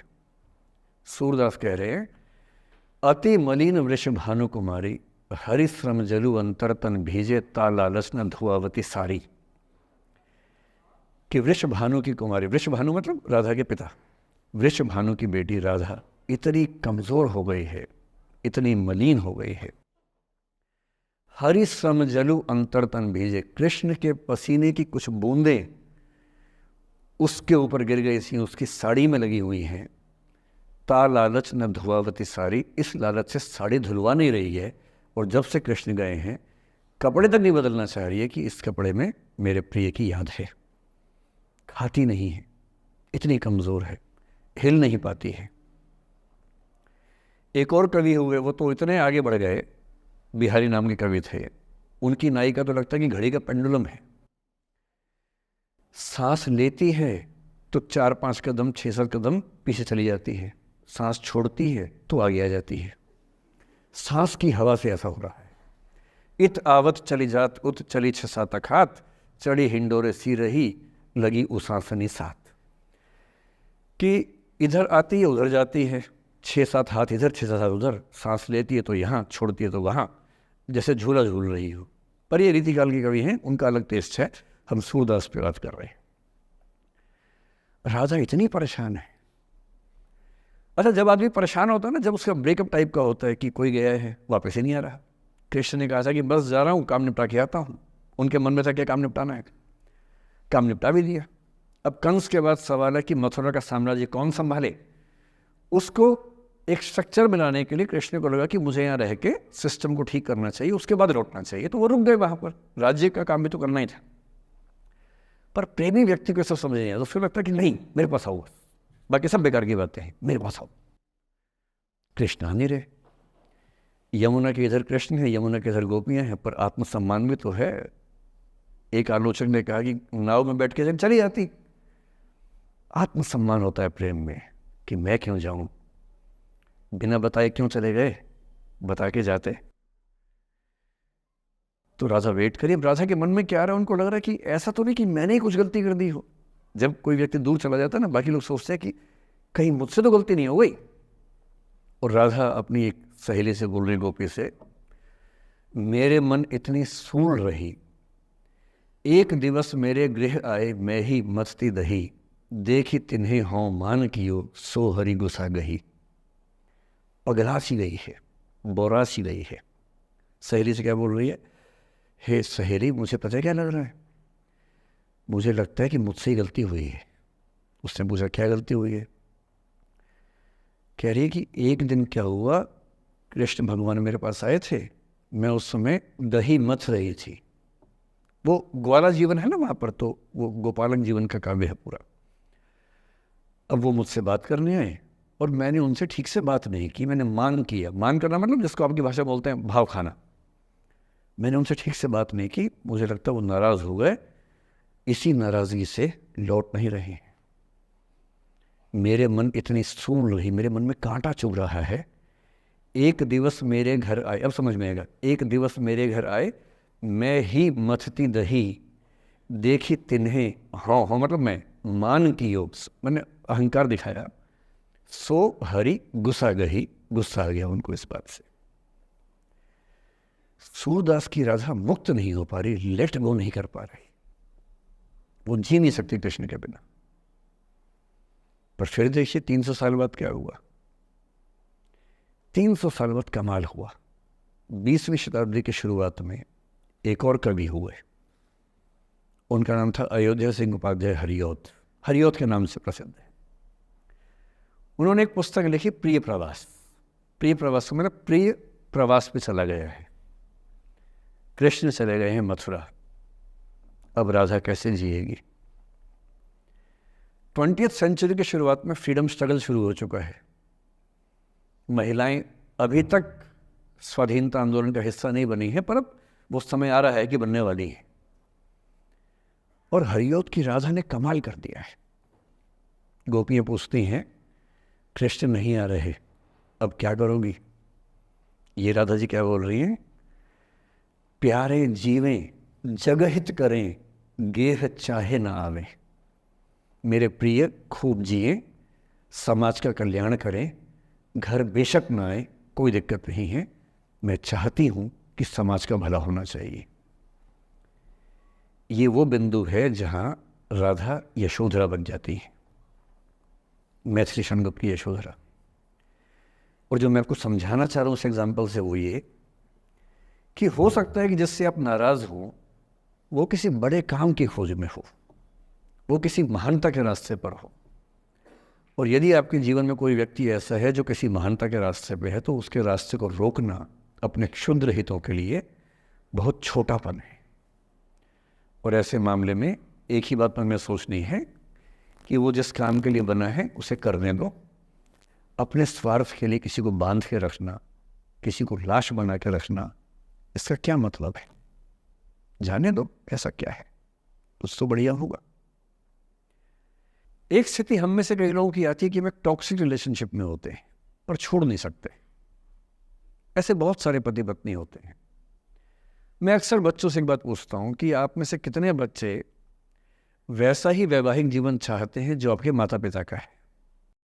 मैं आपसे पूछूंगा नहीं, आप चिंता मत कीजिए, लेकिन जब जब मैंने पूछा है मुश्किल से 1 या 2% ने हाथ खड़ा किया है। 97-98% लोग मानते हैं कि वैसा तो नहीं चाहिए, उससे कुछ अलग चाहिए।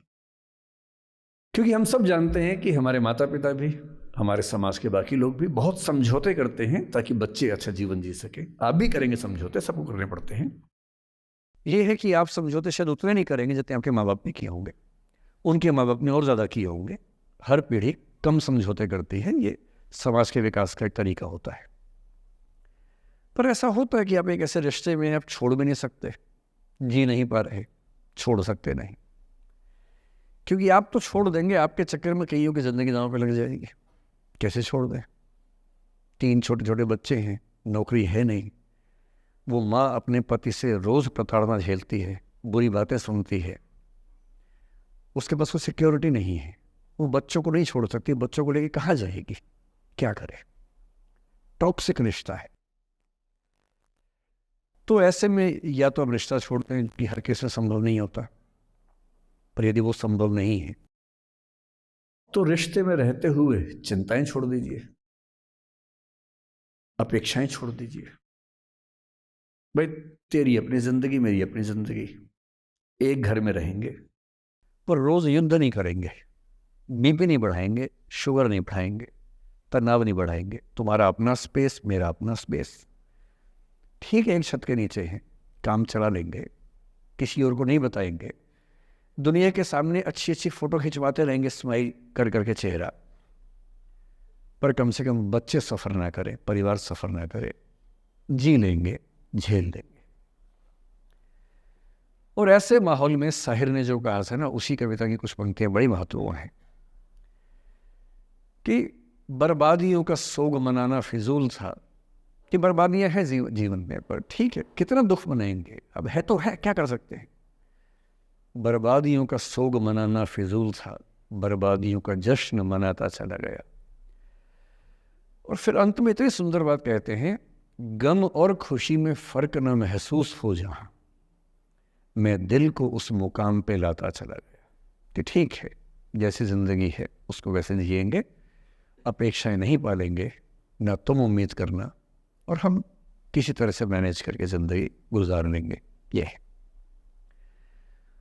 अंतिम जो आपके जीवन में समस्या हो सकती है, करियर को लेके हो सकती है, कि आपने कुछ करियर दिमाग में रखा हुआ है, ठान लिया है कि आईएएस बनना है या कुछ बनना है। आप कुछ भी ठान लें, सिर्फ आपके हाथ में नहीं होता है, सफलताएं असफलताएं जीवन में रहती हैं। 10-11 लाख लोग आईएएस का फॉर्म भरते हैं, 5 लाख आईएएस का एग्ज़ाम देते हैं, 1000 का सिलेक्शन होता है। हर एग्ज़ाम में घुमा फिरा की यही स्थितियाँ होती हैं। पॉलिटिक्स में, स्पोर्ट्स में, बिजनेस में, हर जगह कंपटीशन इतना है। सफल होने की जितनी संभावना है, उससे कई गुना संभावना विफल होने की हर क्षेत्र में है। सफल नहीं हो पाए तो क्या करेंगे।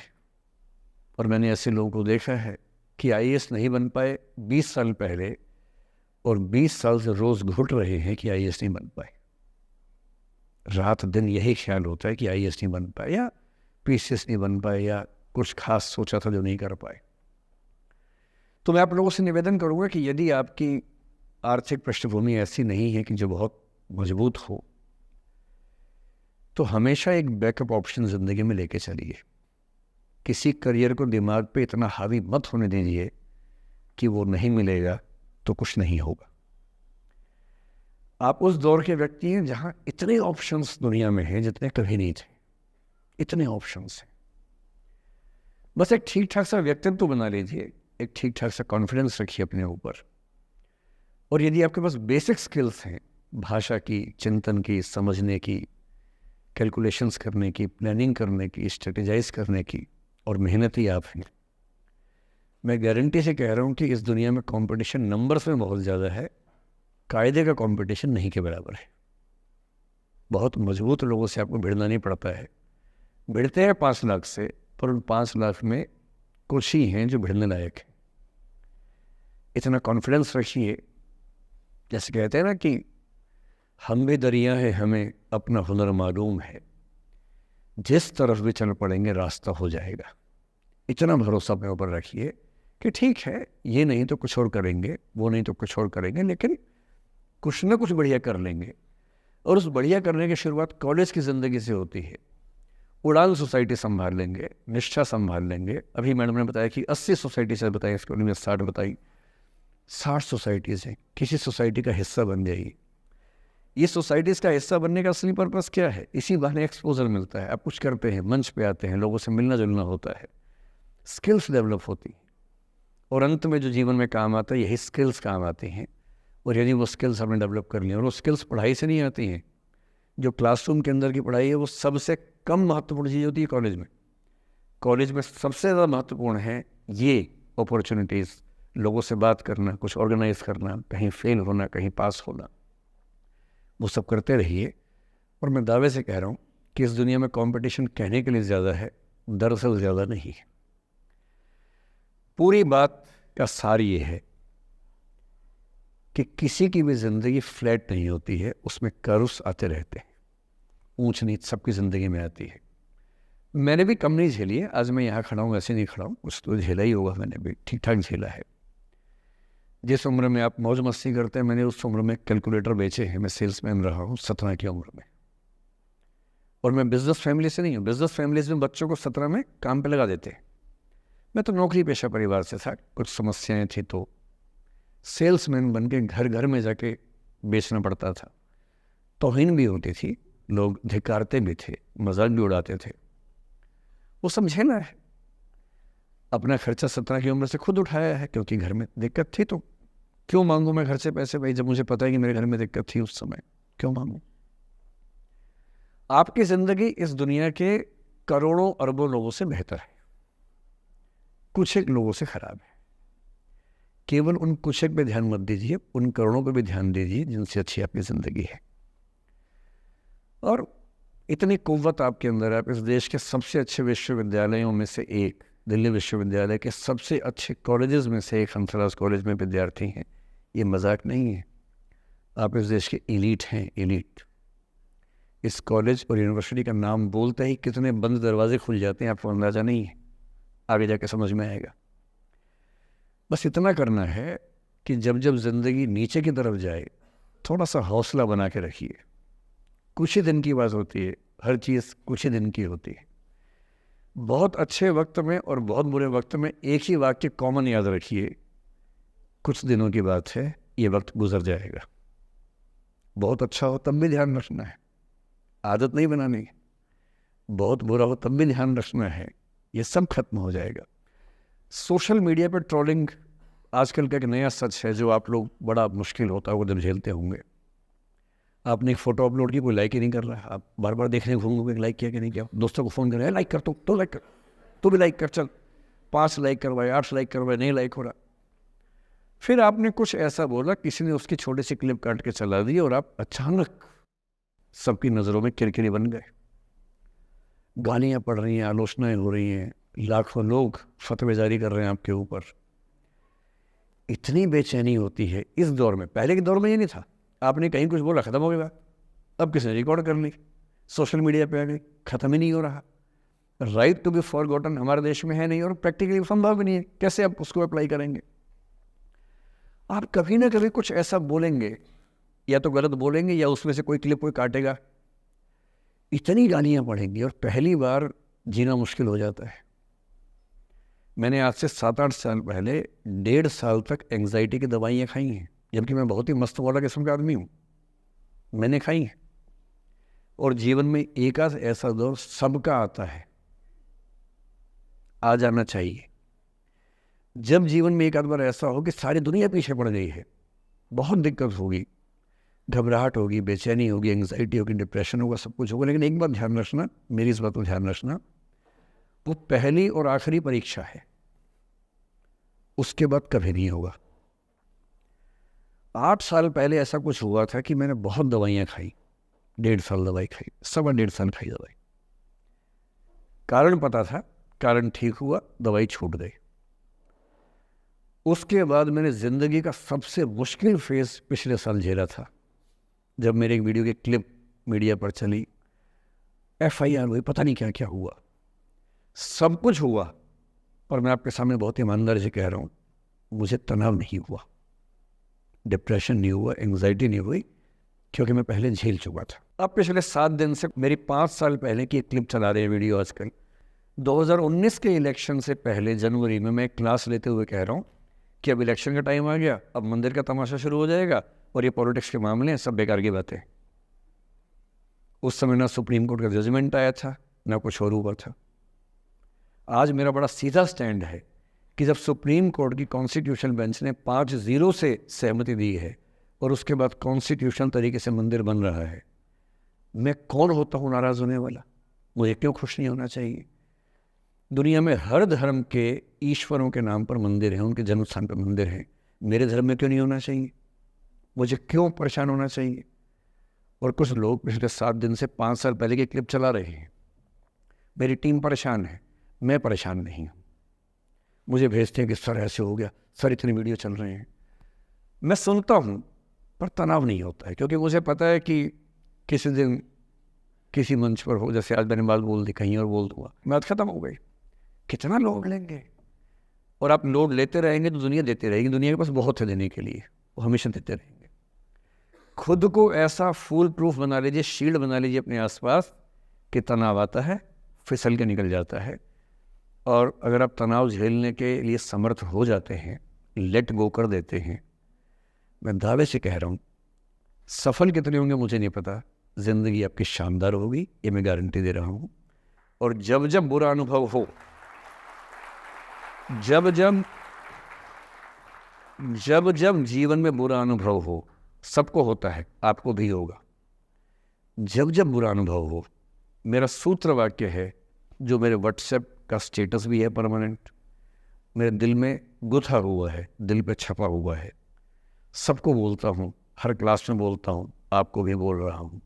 एक लाइन याद रखना, क्यों डरे जिंदगी में क्या होगा, कुछ ना होगा तो तजुर्बा होगा, उससे बड़ा कुछ नहीं है।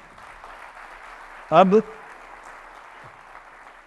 मैंने ठीक ठाक टॉर्चर कर लिया बच्चों पर, इससे ज़्यादा करना शोभा नहीं देता। इसके साथ ही बात समाप्त करता हूँ। बहुत बहुत धन्यवाद सुनने के लिए। So now it's our time to finally have a positive Q&A session with sir. Sir first of all I thank you so much, और you motivate us so much sir. मैं जब भी मतलब अगर लाइफ में कुछ भी प्रॉब्लम आ रही होती है तो यूट्यूब पे सबसे पहले यही देखती हूँ कि सर की कुछ ना कुछ वीडियो उस टॉपिक पे पक्का मिलेगी, जिससे कुछ ना कुछ सॉल्यूशन ज़रूर होगा। आज जो आपने जो कुछ भी बोला, I am so motivated of it. And this society people give me a question to ask, ये इन्हीं लोगों में से किसी एक का क्वेश्चन है। So I'd like to ask sir, I try every day to study with the same enthusiasm, and every second day I feel exhausted and not able to complete the study target. What should I do? So first of all, thank you for saying me thank you. And as far as the question is concerned, I don't know whose question is this, but whosoever has sent the question. जब आप ये कहते हैं कि मैं रोज़ उतना पढ़ नहीं पाता हूँ, इसके बुनियादी तौर पर 2-3 रीजंस हो सकते हैं। पहली बात तो कोई भी नहीं पढ़ पाता है, मैं भी नहीं पढ़ पाता हूँ उतना। हम लोग प्रिटेंड करते हैं कि हम बहुत पढ़ते हैं। ईमानदारी की बात है कि मैं आज तक कभी भी 1 घंटे से ज़्यादा एक साथ नहीं पढ़ पाया हूँ, और मैंने ठीक ठाक पढ़ाई की है वैसे, है ना, आप भरोसा कर सकती हैं इस बात पे। एक तो अपने आसपास ऐसे लोगों से बचिए जो बार बार दबाव बनाए कि मैं तो बहुत पढ़ता हूँ, तो कितना पढ़ती है। आप कितने घंटे का टारगेट लेके चल रहे हैं, एक प्रॉब्लम ये भी हो सकती है। आपकी उम्र में कॉलेज के अलावा अगर आप 3-4 घंटे पढ़ लेते हैं तो पर्याप्त है।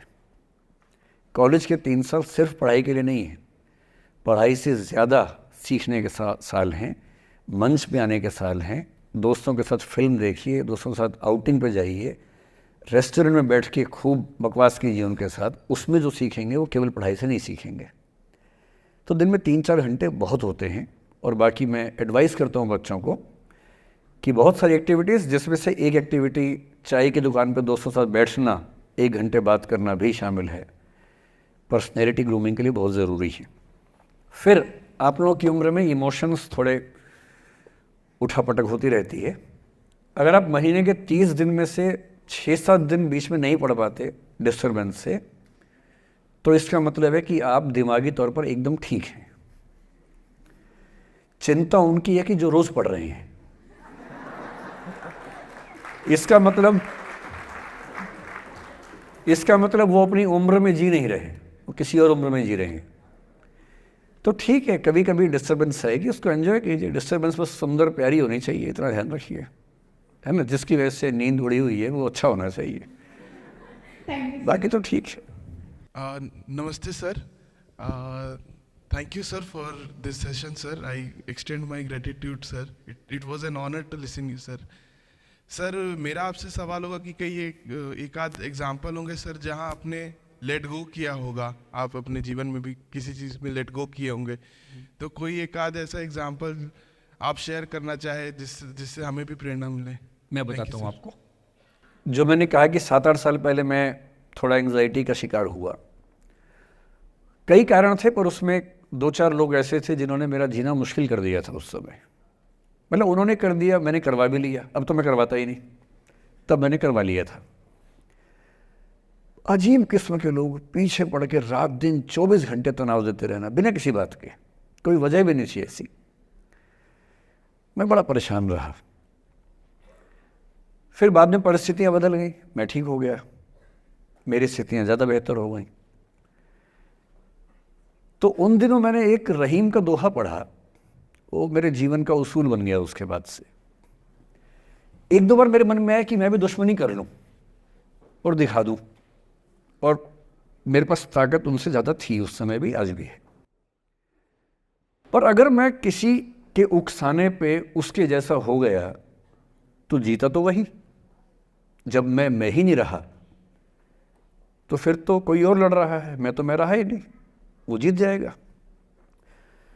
मेरी असली कश्मकश ये थी कि बिना उसके जैसा हुए इस चीज़ से बाहर निकलना है। ये कुछ वैसे कि आप सड़क पे जा रहे हैं, कीचड़ में सूअर लोटा हुआ है, उछल उछल लौट रहा है, आपके सफ़ेद कमीज पे छींटा पड़ गया। अब दो ऑप्शंस हैं, या तो हिसाब बराबर करने के लिए उतर जाइए, उसको आप कैसे गंदा करोगे, वो तो पहले ही मस्त है उसी गंदगी में, उसका तो स्वभाव है। आपका एक छींटा है, आप पूरी कमीज गंदी कर लेंगे वहाँ जाके। तो सबसे अच्छा क्या है, वहाँ से निकल जाना, लेट गो कर देना। तो मैंने रहीम का एक दोहा अपना सार बना लिया, रहीमन ओछे नरन सो बैर भली ना प्रीति। रहीमन ओछे किस्म के लोगों से ना बैर अच्छा है ना प्यार अच्छा है।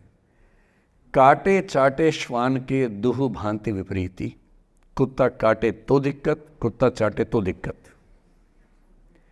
तो मेरा उसूल क्या है, इस तरह के लोगों से ना दोस्ती ना दुश्मनी, ना दिल में ग्रजेस रखने हैं कि हिसाब बराबर कर दूंगा, हरा दूंगा, रखना ही नहीं। और मेरी अब ठीक ठाक दोस्ती तो क्या होगी, मतलब जब हम मिलते हैं बड़े प्यार से मिलते हैं, मुझे दिक्कत है ही नहीं, नाराज़गी भी नहीं है। मुझे लगता है कि वो अपना धर्म निभा रहा था, मैं अपना निभा रहा हूँ। और अगर मैं दुश्मनी पाल लेता, अपना बीपी बढ़ाता, डायबिटीज़ करवा लेता, मैंने पाला ही नहीं, ना मैं पालता हूँ। और भी ऐसे कई इंस्टांसेस हैं जहाँ दुश्मनी करने का पूरा स्कोप था, पर मैं दुश्मनी करता नहीं, मुझे शौक ही नहीं दुश्मनी करने का।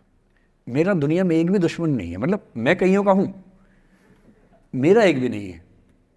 जो मुझे अपना दुश्मन मानते हैं वो मेरे दुश्मन नहीं, मेरे लिए वो परिचित हैं, जो मित्र हो सकते थे या हो सकते हैं। फिलहाल मित्र नहीं है, लेकिन दुश्मनी नहीं है। और अगर दुश्मनी कभी हो भी जाए ना, ये ध्यान रखना है कि बाद में दोस्ती हो सकती है। बशीर बद्र ने कहा है, दुश्मनी जमकर करो लेकिन ये गुंजाइश रहे, गर कभी हम दोस्त हो जाएं तो शर्मिंदा ना हो। ये मैं ध्यान रखता हूँ हमेशा। नमस्कार सर। नमस्कार सर, मेरा नाम रश्मि श्रीवास्तव है और मैं यहाँ हिंदी ऑनर्स द्वितीय वर्ष की छात्रा हूँ। सर, सबसे पहले तो मैं आपको बहुत बहुत धन्यवाद देना चाहूँगी सर। आपसे मिलकर बहुत अच्छा लग रहा है मुझे और ये मेरे लिए बहुत बड़ी सौभाग्य की बात है। सर, मेरा प्रश्न है आपसे कि सर, मेरे साथ ऐसा हुआ कि मैं बचपन से बहुत अच्छी स्टूडेंट रही और सर मेरी ज़िंदगी में ऐसा एक वक्त आया जब मुझे 2 बार असफलता का सामना करना पड़ा और सर तीसरी बार मैं सफल हुई, परंतु सर आज भी वो डर मेरे मन से नहीं जा रहा है। अभी भी मैं उसको फेस नहीं कर पा रही हूँ कि मैं कैसे फेल हो गई। और सर कभी ऐसा होता है कि मैं सो रही हूँ और रात में मुझे वो डर लगता है कि आगे मैं नहीं कर पाऊँगी। मुझे ऐसा लगता है कि आगे अगर मैं कुछ अच्छा करना चाह रही हूँ तो मुझे उस असफलता का डर रहता है कि जो मैंने फेस किया है, और सर मैं उससे उभर नहीं पा रही हूँ। मतलब मेरे ख्याल से ये असफलता आपसे ज़्यादा आपके माहौल की, आपके पेरेंट्स, आपके टीचर्स की है कि उन्होंने आपको, मतलब कुछ बच्चे अपने आप से इतनी उम्मीद पाल लेते हैं कि फेलियर झेल नहीं पाते। आप वैसे बच्चों में हैं। जो आपने कहा ना कि मैं शुरू से बहुत अच्छी स्टूडेंट रही हूँ, ये दुर्भाग्य की बात है, ये अच्छी बात नहीं है। मैं नहीं चाहता कि बच्चे अच्छे स्टूडेंट बने। अच्छे स्टूडेंट का मतलब जो बहुत पढ़ाकू किस्म के होते हैं, सीधे स्कूल से घर, घर से स्कूल, घर में घुसते ही होमवर्क करना शुरू किया, वैसे बच्चे ज़िंदगी में बड़े परेशान रहते हैं। बच्चों को होना चाहिए छटा हुआ टाइप का, शरारती, बदमाश, मतलब काम भी करें स्कूल का, लेकिन बेसिकली आपको स्मार्ट होना है, कॉन्फिडेंट होना है। पढ़ाकू होने से ज़िंदगी बहुत अच्छी नहीं चलती है। ज़िंदगी के लिए ना व्यक्तित्व चाहिए। हुआ क्या आपके साथ, आपको बता दिया गया कि अच्छा बच्चा वो है जो पढ़ता है, होमवर्क करता है, आपने वो सब किया। तारीफ़ें आपकी इतनी हुई होंगी कि बेटा तुम तो कुछ भी कर दोगी, आपको भरोसा हो गया कि मैं कुछ भी कर दूँगी। लेकिन ऐसी ऐसी तारीफ़ें हर गांव, हर मोहल्ले में कई बच्चों की हो रही थी जब उन सब में कंपटीशन हुआ तो कुछ सफल हुए, बहुत सफल नहीं हो पाए। तो जो सफल नहीं हो पाए उनको बहुत बेचैनी हुई।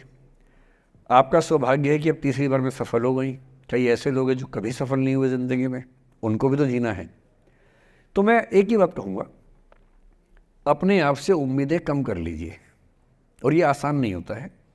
इसका तरीका ये है कि एक दो ऐसे अच्छे दोस्त जो अच्छे भी हैं, दोस्त भी हैं और बहुत उम्मीदें ना रखते हैं, ना आपको रखने देंगे अपने आप से। डायरी लिखने से लेकर कुछ अच्छे उपन्यास पढ़ना, अच्छी फिल्में देखना, जो आपको सहज होना सिखाएं, न कि महान होना सिखाएं। महानता से बड़ा कोई रोग नहीं है, इस चक्कर में नहीं पड़ना है। सामान्य होना है। असली जद्दोजहद सामान्य होने की है, महान होने की नहीं है। सहज होना है। तो अपने आप से क्या कहना, रोज़ कहना है कोशिश पूरी करूँगी, सफलता मिल गई तो बढ़िया, नहीं तो क्यों डरे, ज़िंदगी में क्या होगा, कुछ ना होगा तो तजुर्बा होगा। और भाड़ में जाए सीधी सी रात। नमस्ते सर। सर मेरा क्वेश्चन थोड़ा सा इनसे अलग है। सर जैसे आपने कहा कि लेट गो करना चाहिए, लेकिन क्या करना चाहिए? लेट गो करना चाहिए। हमने भी ये चीज़ सुनी है कि जिसके नसीब में जो लिखा होता है एक दिन उसे वो मिलता ही है, तो उसके लिए हमें परिश्रम करना चाहिए। तो सर एक इनके बीच में क्या एक थिन लाइन नहीं है कि हमने सोचा जैसे 71st डे पर मुझे ऐसा लग रहा है कि अब मुझसे और नहीं होगा, अब मैं नहीं करूँगी। माना कि वो गिव अप भी कहा जाता है, लेकिन अगर मेरे नसीब में है कि नहीं यार कल ये तुझसे हो जाएगा, अगर मैं कोई भी टास्क कर रही हूँ कल ये कंप्लीट होगा, लेकिन मैं सोचूँ नहीं मेरे से ये प्रेशर नहीं हो रहा, I should let go this, I should start some other thing. तो क्या ये मुझे लेट गो करना कभी रिग्रेट नहीं कर सकते क्या लाइफ में, यार एक दिन और ट्राई कर लेते तो शायद मिल ही जाता? देखिए, जो नसीब का मामला है, मेरे ख्याल से आपकी उम्र में नसीब को नहीं मानना चाहिए। दुनिया में किसी को नहीं पता कि नसीब है या नहीं, और है तो कितना है। सब तुक्का लगा रहे हैं, मैं भी तुक्का लगा रहा हूँ, ठीक। जो हार जाता है ना, उसको तसल्ली देना बहुत ज़रूरी है, वरना वो जी नहीं पाएगा। और पराजित व्यक्ति को तसल्ली देने के लिए सबसे अच्छा शब्द है नसीब, भाग्य, नियति। बहुत ज़रूरी है। और इसलिए एक उम्र के बाद गीता का सार पढ़ना बहुत ज़रूरी है। समझना पड़ता है कि सब कुछ हमारे हाथ में नहीं होता है, सच में नहीं होता है। पर इसका मतलब ये भी नहीं है कि सब कुछ किसी और के हाथ में होता है। अगर ऐसा होता तो बिना मेहनत करने वाले IAS बन जाते या कुछ भी बन जाते। ये हो सकता है कि IAS बनने के एग्ज़ाम में 10 ने मेहनत की, उनमें से 8 का हुआ, 2 का नहीं हुआ। पर ये नहीं हो सकता कि एक आदमी ने मेहनत नहीं की तो उसका IAS हो गया। बिना मेहनत के तो नसीब भी नहीं मिलने वाला है। इसलिए ये मान लीजिए कि कुछ ना कुछ चीज़ें हमारे कंट्रोल में नहीं हैं, लेकिन जितना कंट्रोल में है उस पर पूरी ताकत लगाएंगे, पूरा डिसिप्लिन रखेंगे, तो हम अपनी किस्मत सबसे अच्छी लिख पाएंगे। सबसे अच्छी मतलब बाकियों से नहीं, मेरी जितनी अच्छी हो सकती है उतनी अच्छी लिख पाएंगे। और इसलिए अगर आपको लगे कि मैं नहीं कर पाऊंगी कोई काम, तो उसको गिव अप ही कहते हैं। लेट गो का मतलब तब होता है जब आप मन भर चुका है, अब उसकी ज़रूरत महसूस नहीं हो रही। जैसे IAS बनने की कोशिश कर रहे हैं, नहीं बन पाए, तैयारी छोड़ दी, गिव अप है। बन गए, नौकरी की, मज़ा नहीं आया, छोड़ दिया, ये लेट गो है। लेट गो करने के लिए पहले हासिल करना पड़ता है, या हासिल होने से पहले उस मनोभूमि पर पहुंचना पड़ता है जहां हासिल होने का सुख आपने महसूस कर लिया और उसमें मज़ा नहीं आया, ठीक ही है, औसत है, तब छोड़ दिया। इसलिए आपकी उम्र को शोभा नहीं देता कि हम नसीब की बात करें, ये शोभा देता है मेरी उम्र को। तो 30-40 के बाद नसीब, भाग्य, नियति चलेगा। फिलहाल कर्म पे भरोसा कीजिए, मेहनत, डिसिप्लिन, और मोटिवेशन से ज़्यादा महत्वपूर्ण है डिसिप्लिन, ध्यान रखिएगा। मोटिवेशन का ग्राफ ऐसा होता है, फिर ऐसे नीचे आता है धीरे धीरे। डिसिप्लिन ऐसे रहता है, और डिसिप्लिन वाला व्यक्ति हमेशा मोटिवेशन वाले व्यक्ति से ज़्यादा सफल होगा, ये मान के चलिए। सबसे अच्छा क्या है? Motivation with discipline. तो कोशिश कीजिए कि नसीब पे ना छोड़िए, अपने भरोसे कीजिए। All the best. Now, I would like to invite our president, who is the fuel to our rocket, Palak Chauhan, to present a vote of thanks. I would like to thank our guest speaker, Mr. Vikas Divikirti sir, who came here for this session and gave us his valuable time. I'm pretty sure all the audience members present over here get a new perception and along with a powerful motivational session.